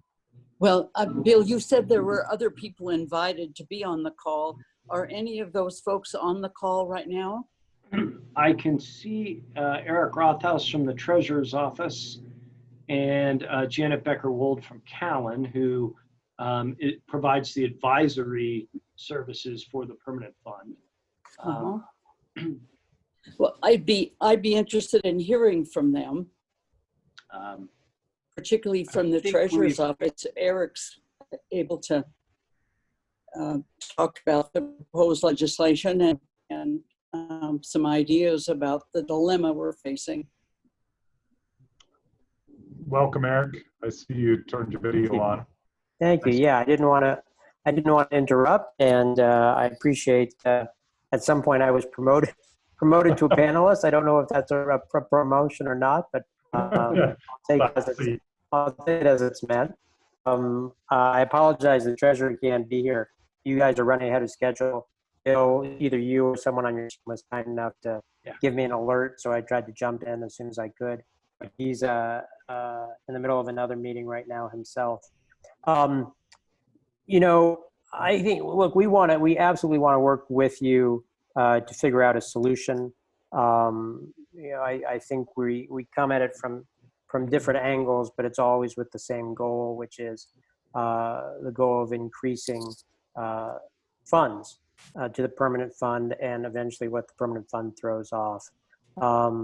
You know, this specific allocation model that you're talking about with DNR, we see, I think, constitutional challenges with. And some of those go back to the formation of BEST originally and information that we received from the IRS and their analysis of what can and can't be done with funds. I don't want to dig too much into the weeds right now, but we absolutely want to work with you to find solutions. It's always, I think, going back since the start of this, which is more than 100 years, an interesting process, right? Because you manage and allocate the land resources. Until recently, the Treasurer's Office managed the funds, and the board is sort of now a hybrid, I think, bridge, somewhat between the two, of managing the cash fund piece as opposed to the land piece. So that's a broad sense of where we are on this. Josie, if you have something specific, I'm happy to do my best. to address that. We're certainly very concerned and trying to choose my words carefully. You know, as I came in the middle of Bill's presentation, but as he may have, I think he was pointing out to you this. I was there during the last recession, working as the deputy for Kerry Kennedy. At the same time, BEST was being created, and we saw funds being swept then too. And it's not, no one's happy about that. You know, the JBC isn't happy about that. And it's not, to say it's not an ideal situation is, it's unfortunately not the understatement of the year, because I've heard worse ones, but it's a really terrible problem that we're facing right now. And they grabbed money from wherever they could. You know, we tried to come up with creative solutions to protect as much of the best money that we could, you know, that 130 that they grabbed. And they just, it was needed, so it was taken. And I think that's probably the best approach to look at it. We definitely want to work in partnership with you to figure out ways to relieve that as quickly as possible. You know, I honestly am not optimistic about the next year. The next year, not this fiscal year that we've just started, but the one following is potentially going to be really grim. And, you know, one of the things the treasurer spent a lot of time telling the legislature and the JBC in the past 2.5 months was, you don't want to take everything right now because you want to have some options available next year. This is a broader scope than what you're looking at, but it sort of tells you where this fits into the broader scope of the conversation. So that combined with the forecast that you're looking at for mineral royalties and, you know, what's going on with, we had Russia, we had Saudi Arabia, and then we had the pandemic, which slammed and continues to slam the interest in pulling minerals out of the ground. So we're really facing a triple whammy. All those, I have all those things swirling as I try to find, and as the treasurer tries to find solutions to these problems. So it's a lot of stuff I just threw out. I apologize. Thank you, Eric. And I see that Treasurer Young has joined us here. And oh, good. Yeah, he jumped in sort of mid-presentation from you. And Treasurer Young, thank you for squeezing us in. I know I can only imagine how busy you are. We had just, Director Ryan had sort of given us an update on the permanent fund and the impact of sort of the sweep that occurred this year, and the fact that, you know, effectively there will be no additional revenue going into the permanent fund, and how this all get the impact not only this year but for future years. And so we were just opening it up for discussion and questions from the commissioners about, you know, not only the legislation around the distribution, but also you know, any efforts that we can, what can we do to, you know, help or support the need to perhaps invest the permanent fund. I don't want to say aggressively in the sense that it's, you know, heavily risk weighted, but, you know, that it's a significant portion of our future revenue when you consider that a lot of our, you know, our minerals are non-renewable. And so how do we pull this all together? So that's trying to bring you up to speed. I appreciate that. Yeah. Thanks. And I'm not sitting in the Treasury or in the Capitol right now, so it's just Dave. Okay. And I'm sorry I'm jumping in the middle of this. For some reason, Bill, I had the impression that you were starting around 2. I was on a all treasurers call with the National Association of State Treasurers from 1:30 to 2. I was supposed to say until 2:30. I jumped off of that one, and I'm late here, so I apologize. Treasurer, it's my fault. I try and estimate when we're going to get the items. Sure. And we're running ahead of schedule today. So yeah. Well, that's yeah, not anything to apologize for.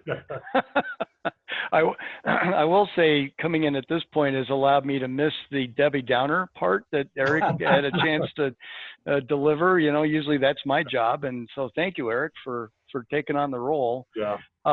You know, having sat on the Joint Budget Committee for 4 years, but not having to sit through an event like this and actually dig through all of the horrible cuts that they had to make, you know, I still have a pretty deep understanding of the fact that it's a complex budget, and oftentimes people are lulled into some kind of calm that it's, you know, billions of dollars, and so there must be money hiding around in there somewhere that we can maneuver around. And in fact, we are so tight with this budget, so far down in so many aspects of providing essential services, that when you actually have an event like this and have to cut $3.3 billion out of a, you know, what was going to be a $14 billion general fund, approaching over 21%, that's just going to cause devastation. And so you know, we don't like where they went and grabbed money, but I was on a call with Para earlier for their membership, and, you know, they're upset, but everybody is taking a hit. And so I appreciate that we're looking for every opportunity to change the curve. I will tell you that part of that is, in a lot of the work that I've been doing over the last several months, is really because I'm not in the middle of cutting the budget, I can put my focus somewhere else. And the governor stood up that Economic Recovery Council that Federico Pena was chairing, and my Financial Services Subcommittee focused on how we can get the PPP money in to really support small businesses across the state. You know, it's not a perfect program. We're hearing the media now about mistakes that were made, but, you know, over $10 billion was brought in, and there's still 150 billion. 10 billion was brought into the state, and there's still 150 billion left on the table that we could try to bring in. And then we also worked on a $250 million small business loan fund that would be more community focused, and worked on a secure savings bill that would allow people to start saving so that we can lessen the impact. You know, if we actually have jobs, that's who pays the taxes, right? That's where the revenue comes from. That's who's paying income tax, that's who's paying sales tax. So if we can work on recovery at the same time we have to make some of these draconian cuts, maybe we can limit it to this fiscal year, the next one, and maybe a little bit the third one. If we don't do that, we end up with 4 or 5 years of really tough cuts because we're still mired. Now, that's all dependent upon what happens with the health crisis. As we see, it's got a mind of its own, and we aren't in control of it. So until we have a vaccine, we're going to really struggle with this. But the issue around investing, and, you know, the Public School Fund Investment Board, and Janet advises us on that, and John sits on that, and we've spent a lot of time trying to figure out how we can invest that money and still stay within the constitutional guidelines that we have. And as John will confirm, and Bill attends, Janet, we've really reached some dilemmas there where, you know, what we thought were potentially, particularly around real estate, good opportunities to jump in and diversify our portfolio, it just wasn't available to us. Who knew that the Constitution actually used the word subscriptions? The Constitution from 1876 used the word subscriptions, which is exactly what you do when you do these real estate ventures that we were contemplating, and you subscribe to them. So it really got to be tough. So we continue to look to see what we can do there. But, you know, I've often talked about the fact that some of these numbers are staggering. I mean, we're now going back to $1 billion a year budget stabilization factor. So the money that we promise schools, after it's delivered, we draw back $1 billion from them. And that's on the operational side. And you all know and very much aware of how deep the hole is on the infrastructure side of that. So you start adding up the last decade with the potentially $18 billion infrastructure hole and the $9 billion we held back on budget stabilization factor, we're in a $27 billion hole in K-12 education. And here we sit with $1 billion permanent fund going, what can we do? And so it's really a matter of proportion and how we kind of scope the problem and try to deal with it.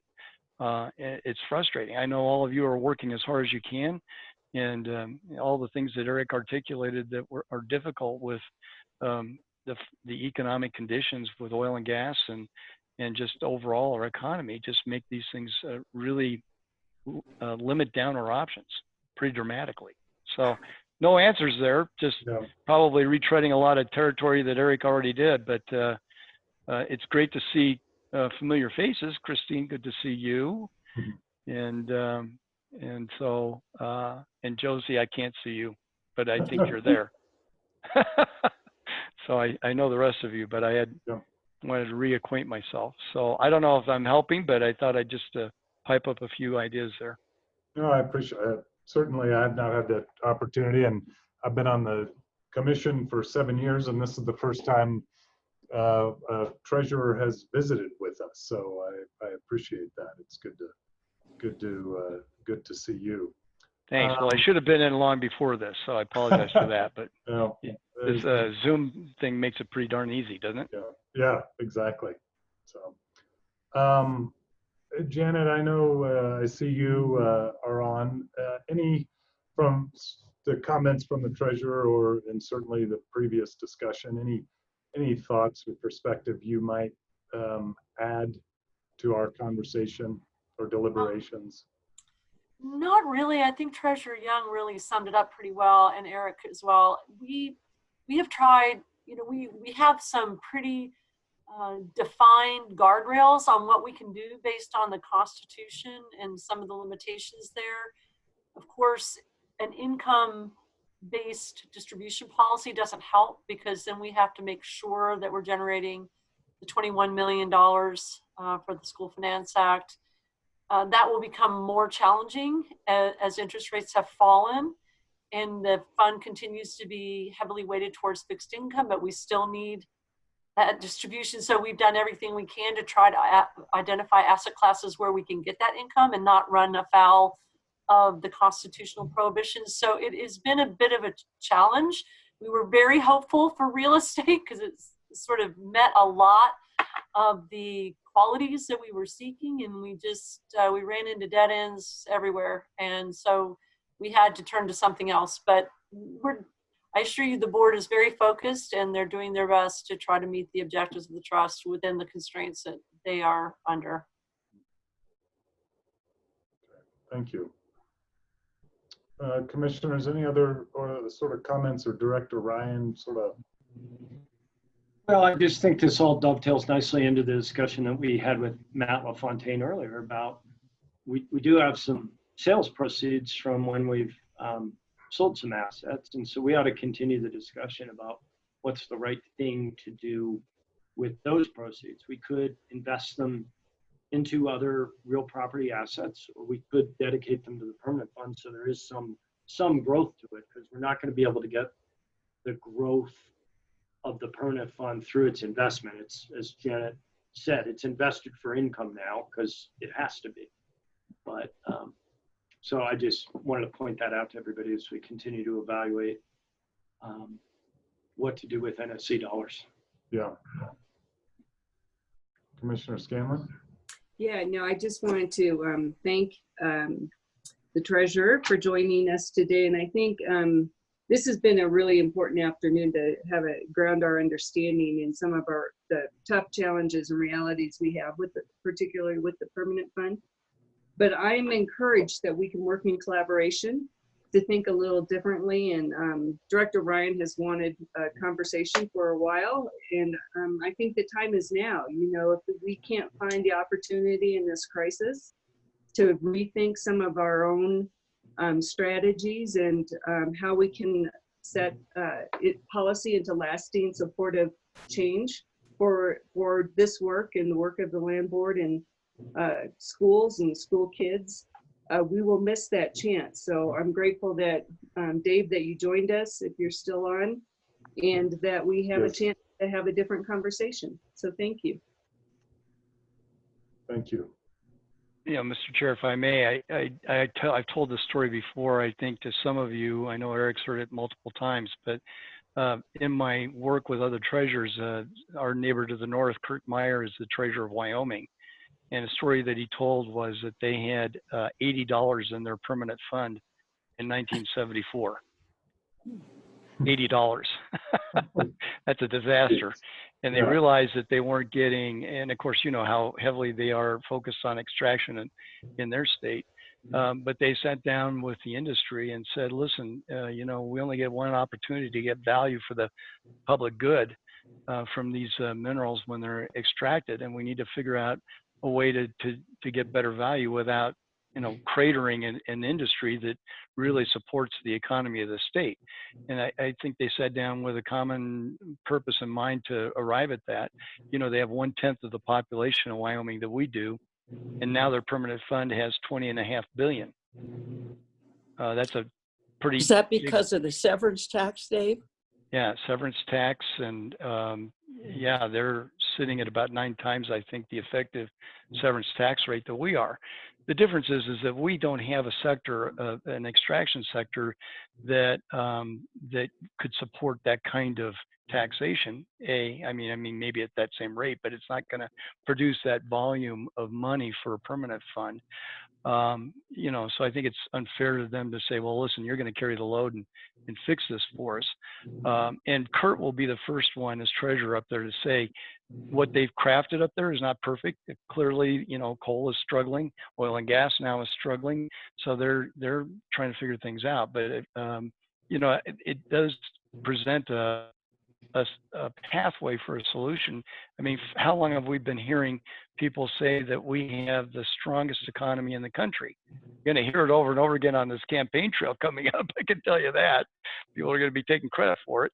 But I mean, it's really true. We've, since the last downturn, turned our economy around here in Colorado. And, you know, so we've got strong sectors. And are we having frank conversations with them to sustain our public services, particularly our K-12 schools? I don't know. But I really think that it's worth, if we're, Christine, I appreciate if we're really having that conversation about what are we really going to do going forward. You never waste a crisis, right? Let's see what we can do. Well, what would be the next step? And I'm not sure why you can't see me. I ran out of juice at my other location. So can you hear me? Yes. Yes. Okay. So I totally concur and appreciate your willingness to bring that up, Dave, and Christine's suggestion about where do we go from here. What might be the next step?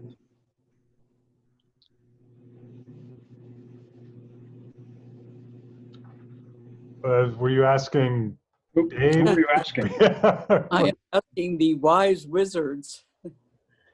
Oh, well, then I'm going to mute myself.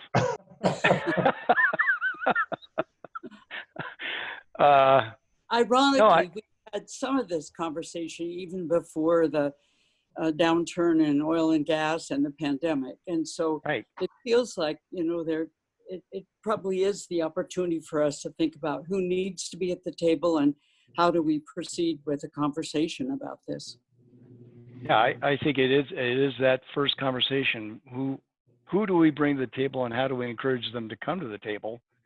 What is the focus of the conversation? You don't want to alienate groups by thinking that, you know, they're on the hook. I mean, this is the point I was making about oil and gas. They're, you know, certainly I think willing, and have demonstrated they're willing to contribute some, maybe more, but they're not going to carry the entire load. They just can't. I mean, if proportionally, if we really think that carrying a big permanent fund is the goal here, if we were going to scale that up to the same size proportionally that Wyoming has, you know, multiplied by 10, because we have 10 times the population, you're talking about a $200 billion permanent fund.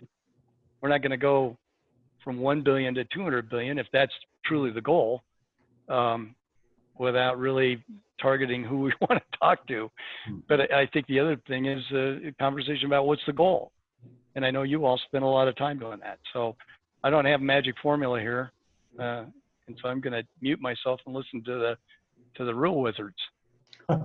Mr. Chair, if I could, the only thing I would supplement the treasurer's comments with, and this is something Bill and I have talked about a little bit, and I've certainly been in the meeting with the treasurer when he's mentioned this to legislators, which is, as we look at, and I'll be informal because I've just known her for 30 years now, Josie, in her question. As we look at what we're doing and how we approach it, treasurer's talked about bringing in a large number of stakeholders who are involved with these funds.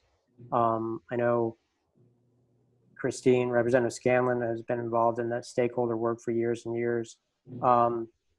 BEST is the only capital construction program that the state of Colorado provides for K-12 schools, period. And that's one of the reasons we worked so hard to figure out a way to keep it going and keep it strong. That is part and parcel of a larger conversation when we're talking about the permanent fund and the intergenerational piece, that piece that was added in the late 90s to the Constitution, which is how do we preserve and protect a program that is the only program that provides capital construction for K-12 in the state, period. It shouldn't be that way. It shouldn't be that the reliance on this small program, which was originally for health and safety, not to be the only program. It was a stopgap and a good way to use funds and promote capital construction for K-12. It has become that, but that's got to be, and the treasurer said this in many meetings, part of this larger conversation that we have. Yeah. Thanks, Eric. It dawns on me. I mean, we haven't met with the Permanent Fund Investment Board in a while, and I believe within past years they've come and sort of reported on the performance and how it's invested and allocated and those sorts of things. This might be a good time to revisit that or try to make that happen as we're evaluating all of our various options. I don't know if that's feasible, but it seemed, the last time it happened, it seemed to be valuable. And I don't think it's happened particularly since Commissioner Scanlon and Heath have joined the board. So perhaps we could do that. Well, and I think we'll probably have year-end performance figures in September or October, where both our organizations are required to submit reports to the legislature, and so that might work out fine. Timing wise. Yeah. Okay. Is that all right with you guys in the treasurer's office? Sure. Yeah, I think we can work on that, see if what we can figure out. We'll talk to Kristen, and it is easier with these Zoom kinds of events to pull that off. And so, I'm not sure everybody loves them, but it certainly bridges the distances much more easily. So, yeah. Okay. Any other thoughts, comments before we close this item out? It's a good start. Thank you all for being on the call. Janet, Dave, Eric, thank you for taking the time to join us. Thanks for the invite. Appreciate it. Thank you so much. Yeah. Try to make myself a little bit more accessible. So appreciate the invite. Dave, you look like you're in some cool jazz lounge in New York City. I'm just noting that. You can just kind of imagine, actually I'm not in Greeley today. We rent an apartment down here in Denver, and I'm in Denver today. So the walls just happen to be jazzy, I guess. I don't know. I like it. Mood lighting. Boring. Okay. Well, take care, everybody. Yep. Thank you very much. Thank you, Dave. Thank you, Janet. Bye-bye now. Okay. Bill, we good move on? Well, did Bill have anything he wanted to add? I sort of interrupted you. Yeah, let's get those guys in to report out on what the investment performance was and what their goals are. But a lot of the things that they talked about there are, I think, solved by the distribution form that we proposed, which, you know, we're not trying to cut off best. In fact, the vision statement in our strategic plan says that we want to provide funding for every school in the state. We want to make possible capital funding for the modernization of all Colorado public schools. So we're totally in line with trying to grow best. And the distribution formula that I proposed and put up on the screen earlier that we've talked about is one that creates a more reliable and predictable income stream for best and grows it over time as the permanent fund grows. So it beautifully aligns the interests. And so I don't think we're not in alignment with the Treasurer's Office, although I'm not sure that they see it that way. Yeah. Greg? Well, as somebody who hasn't been directly involved in all these conversations, my observation would be, I guess I will say I was a little confused. I don't see what the benefit is of trying to extract more from industry if all it's going to do is get spent. You know, it's gone from one hand to the other immediately. I think your goal, as you've described, is to grow the permanent funds so that there's a permanent source of revenue to be spun into needs, not to. Anyway, that was a new concept to me. I didn't think we were talking about going to the oil and gas industry and telling them it was time for them to pony up more. I thought it was more solving. Greg, I think there were two things that were getting confused there, at least to me, was the difference between a mineral royalty, which is what we charge, that's what they pay for extracting an asset we own, and a severance tax, which doesn't have anything to do with the land board. That goes to state government. And the comments to me seem focused on what Wyoming did with severance taxes. What I know for a fact they did with all of the mineral royalties being paid to their land board was drive them straight into the permanent fund. Right. That is how they grew the fund. Exactly what we're proposing to do is that all our oil and gas royalties go straight into the permanent fund. And I think, you know, what Wyoming's legislature did was focus on intentional investment in the permanent fund, where our legislature seems to be focused on intentional distribution. You know, and so we've got to sort of change that paradigm to focus on how do we grow this so it benefits everyone equally rather than spending it all down. Yeah. Well, okay. I've got to do a better job telling the story. So what you just said is what I thought I understood. And so thank you for the clarification. I thought I was misunderstanding something in those comments. Well, I think it's fair to say, Greg, that there's been discussion for a long time about why doesn't the Colorado budget share revenue from a substantial severance tax. So I don't think that's on the table now, but I think it was what Dave was referencing. Okay, thank you. Okay, we're fast approaching the 3 o'clock hour. We'll jump up to tab 7 in the Timberlake Asset Management Plan. We've got 2 more items, so hopefully we'll get these done. Get this and then quickly the staff report if necessary. Is that Matt LaFontaine and Mike Pollard? It is. Okay.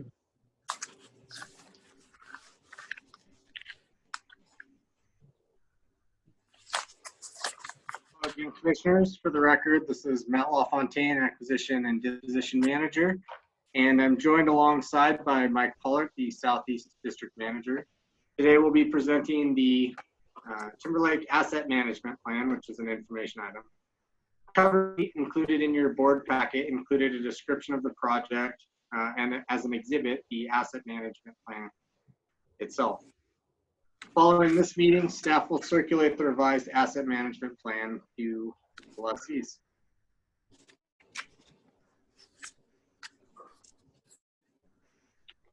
Mike and I want to keep this presentation, of course, conversational, so please interrupt us at any time if you have questions or comments.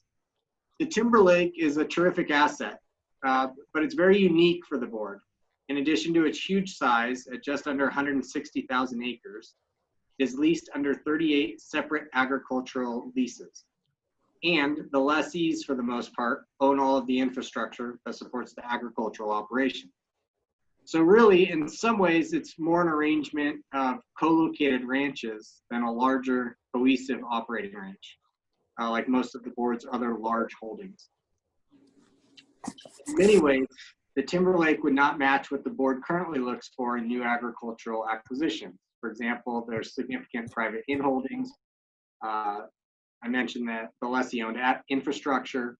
It's an additional density of Southeast Colorado lands, and it's relatively low income yielding. The unique nature of the asset goes all the way back to the board's acquisition of the property. And I think this was mentioned a little bit during Ben's presentation, but it kind of occurred in waves. There was some grant at statehood, there was some in lieu property granting, and then following the Dust Bowl, numerous homesteaders were forced to walk away from their land, and that ended up coming into state land board ownership. The reality is it'd be very costly and time consuming for the board to try to assemble a ranch like the Timberlake this day and age. But before we delve into the meat and potatoes of Timberlake itself, here's a review of our asset management plans. Asset management plans provide a source of continuity, helping us understand the complexities of our large asset.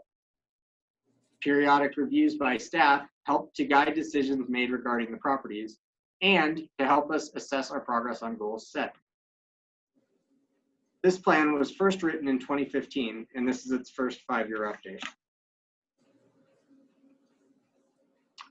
Timberlake is located in southeast Colorado, specifically in northwestern Bent County, northeastern Otero County, southwestern Kiowa County, and southeastern Crowley County, approximately 12 miles north of La Junta and 8 or so miles east of Ordway. As you can see, the property is in somewhat close regional proximity to the Greater Chico Basin Ranch here, and is clearly a large blue swath on our map. In fact, the acreage from Timberlake alone comprises about 6% of the state land board's surface holdings. There's a closer regional view. You'll see some nearby towns, notable towns: Fowler, Ordway, La Junta, Los Animas. But this map also does a good job of depicting just how extensive and expansive some of these inholdings are. So in large swaths here, there's also a lot of three-sided kind of private inholdings. And as I mentioned, the preponderance of infrastructure is actually on those inholdings. So this arrangement makes it easier from a management perspective. We don't have to worry about maintenance and upkeep, but it also reduces the rents that we receive. So this time, I'm going to turn the presentation over to Mike Baller, who will tell you a little bit about the nature and character of the land itself, and then provide a historical look at some of the progress we've made in the 5 years since the 2015 asset management plan was first written. Mike? Good afternoon, commissioners.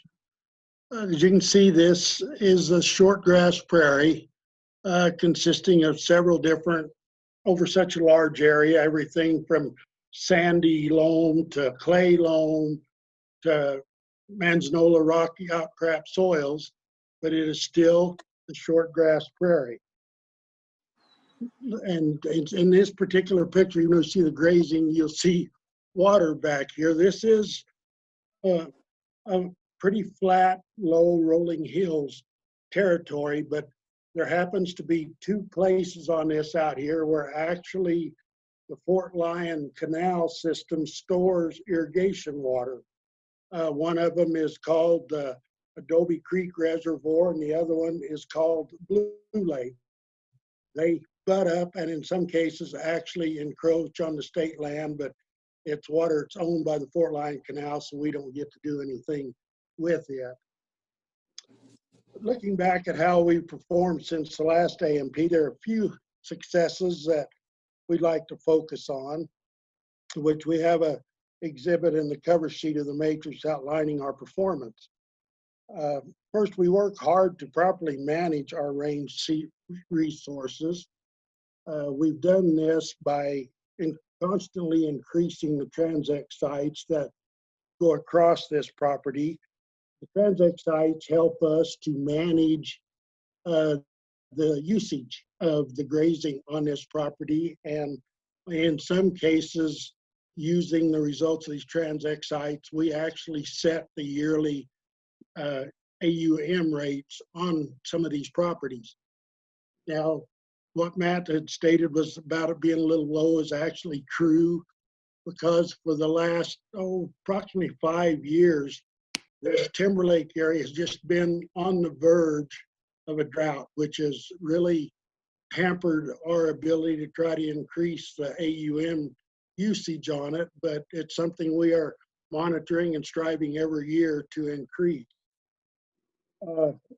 We review and confirm, like I say, the carrying capacities every year. We have started some working with our stakeholders in different ways. A couple of those are with our invasive species and our noxious weed work. We have started doing a lot of the invasive species work using biological insects. Tamarask beetle is a prime example. We have not went to the point of trying to spray yet, but that is something that keeps on the deal. Managing of the prairie dogs on our properties is an annual event, both by our lessees and by the landlord staff in some instances, to try to make sure that we keep those under control and to protect the land. Then we are still in the process of trying any new fences and stuff that will be put up will be with wildlife friendly fences. We have also worked with our local schools. A couple of the local schools actually use a lot of the Timberlake property for training their students in their judging competitions for the FFA, both in district and state competition. We've taken all of our actions with an eye towards stakeholder engagement. This has not occurred yet on a group gathering, but yet we do visit with some of them on an annual basis. We realize that we will need to fix that going farther. Matt? Thanks, Mike. Next, I'd like to walk through some of the major goal categories that are derived from our 2020 revision. Looking forward, we realize that the economic viability of Timberlake is paramount to filling its role within the State Land Board's portfolio. To that end, staff intends to work to optimize current income through best management practices, implementing the most appropriate leasing model for each lease, and ensuring optimal carrying capacity. But frankly, our income yield is still low and at around 1% on the asset relative to its estimated value. So we'd also like to seek out ways that we can generate new revenue. We'll do this by working toward leasing mineral resources, evaluating ecosystem services projects, exploring additional public access opportunities. We can also look to develop or acquire ownership of limited infrastructure that will allow the board to increase its rental income. There's also a possibility of reconfiguring the asset in the future through strategic acquisitions of adjacent and in-holding private lands and disposals of state trust lands that would maximize the value of the block. There's also a significant natural systems and cultural component to the Timber Lake Asset Management Plan's goals. These goals are centered around maintaining and improving conditions. And of course, we're always working toward these efforts in cooperation with our lessees through voluntary management actions and, where appropriate, requiring protective lease stipulations. We plan to work to protect the rangeland by monitoring prairie dog colonies and implementing management plans to that effect. We have set a goal to take action to address critical erosion issues caused by wind and water. We'll also encourage grazing practices that minimize fragmentation of the shortgrass prairie. And of course, protecting plants and animals. We'll work to protect against invasive species by developing a weed management plan and treating accordingly. Whenever replacing or installing new fence, we'll push for wildlife-friendly fencing. And last, we'll explore the viability of establishing a leased turn and piping plover conservation bank, which you'll hear more about in the future from Mindy. Our last broad category surrounds the community. The board recognizes the value of its relationships with Timber Lake lessees and the many surrounding communities. We'd like to ensure clear communication around Timber Lake and hope that we are accomplishing that through the release of this revised asset management plan. We plan on consistently holding group meetings and ensuring that stakeholder feedback is considered throughout the board's decision-making process involving any strategic decisions. And finally, we plan to build on our success incorporating local schools through speaking engagements and educational opportunities. As part of these asset management plans, staff makes a periodic recommendation to the board if it should continue to hold the property or if it might consider disposal. I alluded earlier that in a hypothetical circumstance, if the property were for sale today with its current configuration of significant private inholdings and its subdued income, that staff would probably not recommend that the board acquire it. Fortunately, both of these two shortfalls can be addressed. Staff will work toward maximizing revenue and seeking out acquisition and disposition opportunities to reduce and remove the inholdings, as long as it's at a reasonable basis to the board. Of course, staff also recognizes just how challenging it would be to assemble the Timber Lake today, and it recommends that the board be very deliberate in any future contemplated reconfiguration. Thank you. This concludes our presentation, and Mike and I welcome your feedback. Thanks, Mike. Matt, appreciate that. Commissioners, any feedback, comments, questions? Gary, we Yep. definitely have to get Henry Bledsoe to be our negotiator. He's the one who negotiated the lease at 4 cents an acre. I think when you negotiate to 1/3 of a penny per acre, that's pretty good. Yeah. I know you said it's difficult because of the number of lessees and I'm sure those all expire at varying time, but from a long-term perspective, would we want to begin to try and somehow, begin to try to cobble them together, or try to, I mean, we heard that, 20,000 to 40,000 acre ranches are a sweet spot. I mean, is that, within this, could we even get one of those if we're strategic in looking at when leases expire or something like that? I think that we could, and I'll let Greg weigh in on this after I make this comment, but in 2017, and this was mentioned in the cover sheet itself, in 2017, there was an executive session strategic item that came to the board that talked about some potential for doing a grouping somewhat like you're mentioning here. So it's definitely been considered, and I think that there is something that can be done there to that effect. Yeah, this is sort of the opposite of what we looked at this morning, right? We've got 6,000 acres as one lessee, and now we've got 150 with 38 lessees. Yeah. Yes, I think one of our long-term goals would be to dispose of some of the tiny pieces around the edges and try to consolidate some of the bigger pieces in the middle. We took a hard run at, there was a ranch for sale a few years ago. The gentleman leases 15,000 acres from us. He owns 35,000 acres, and we tried to acquire his private land so we could create a 50,000 acre lease. That didn't come to fruition. He ended up not selling, so it's still, I think, a possibility in the future.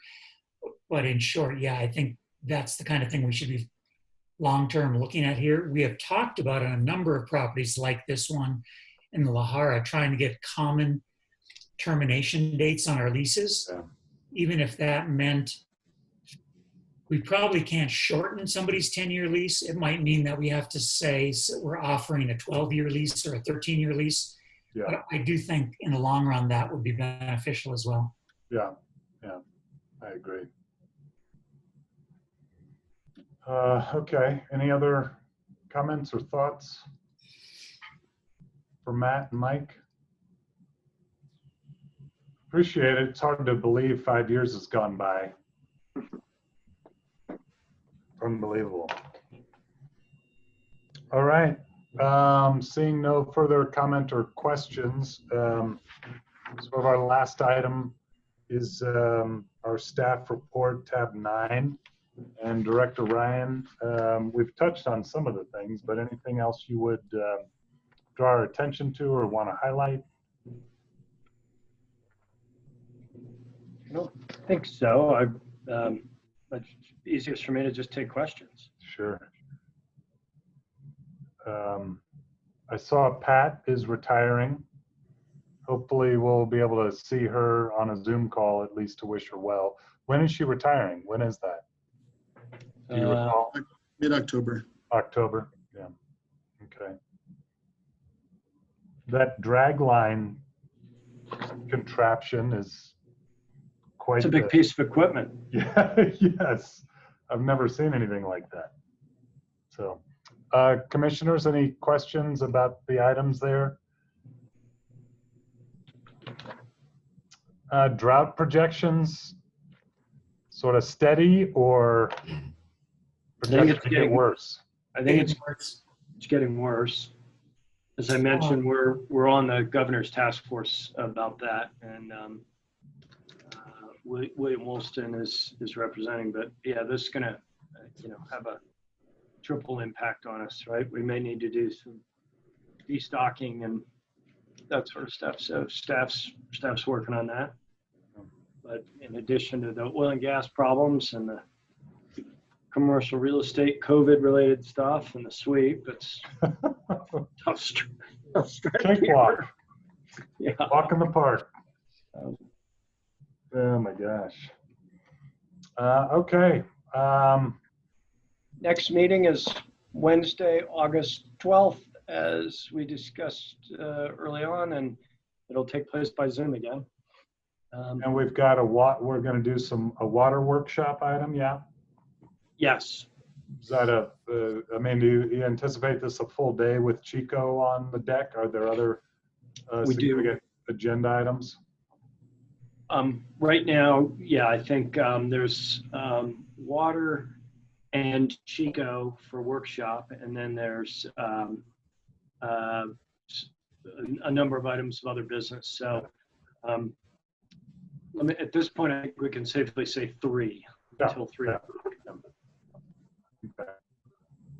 But at least you're in the comfort of your own home, not driving here in the middle of August. And so, trying to find a bright side. Yeah.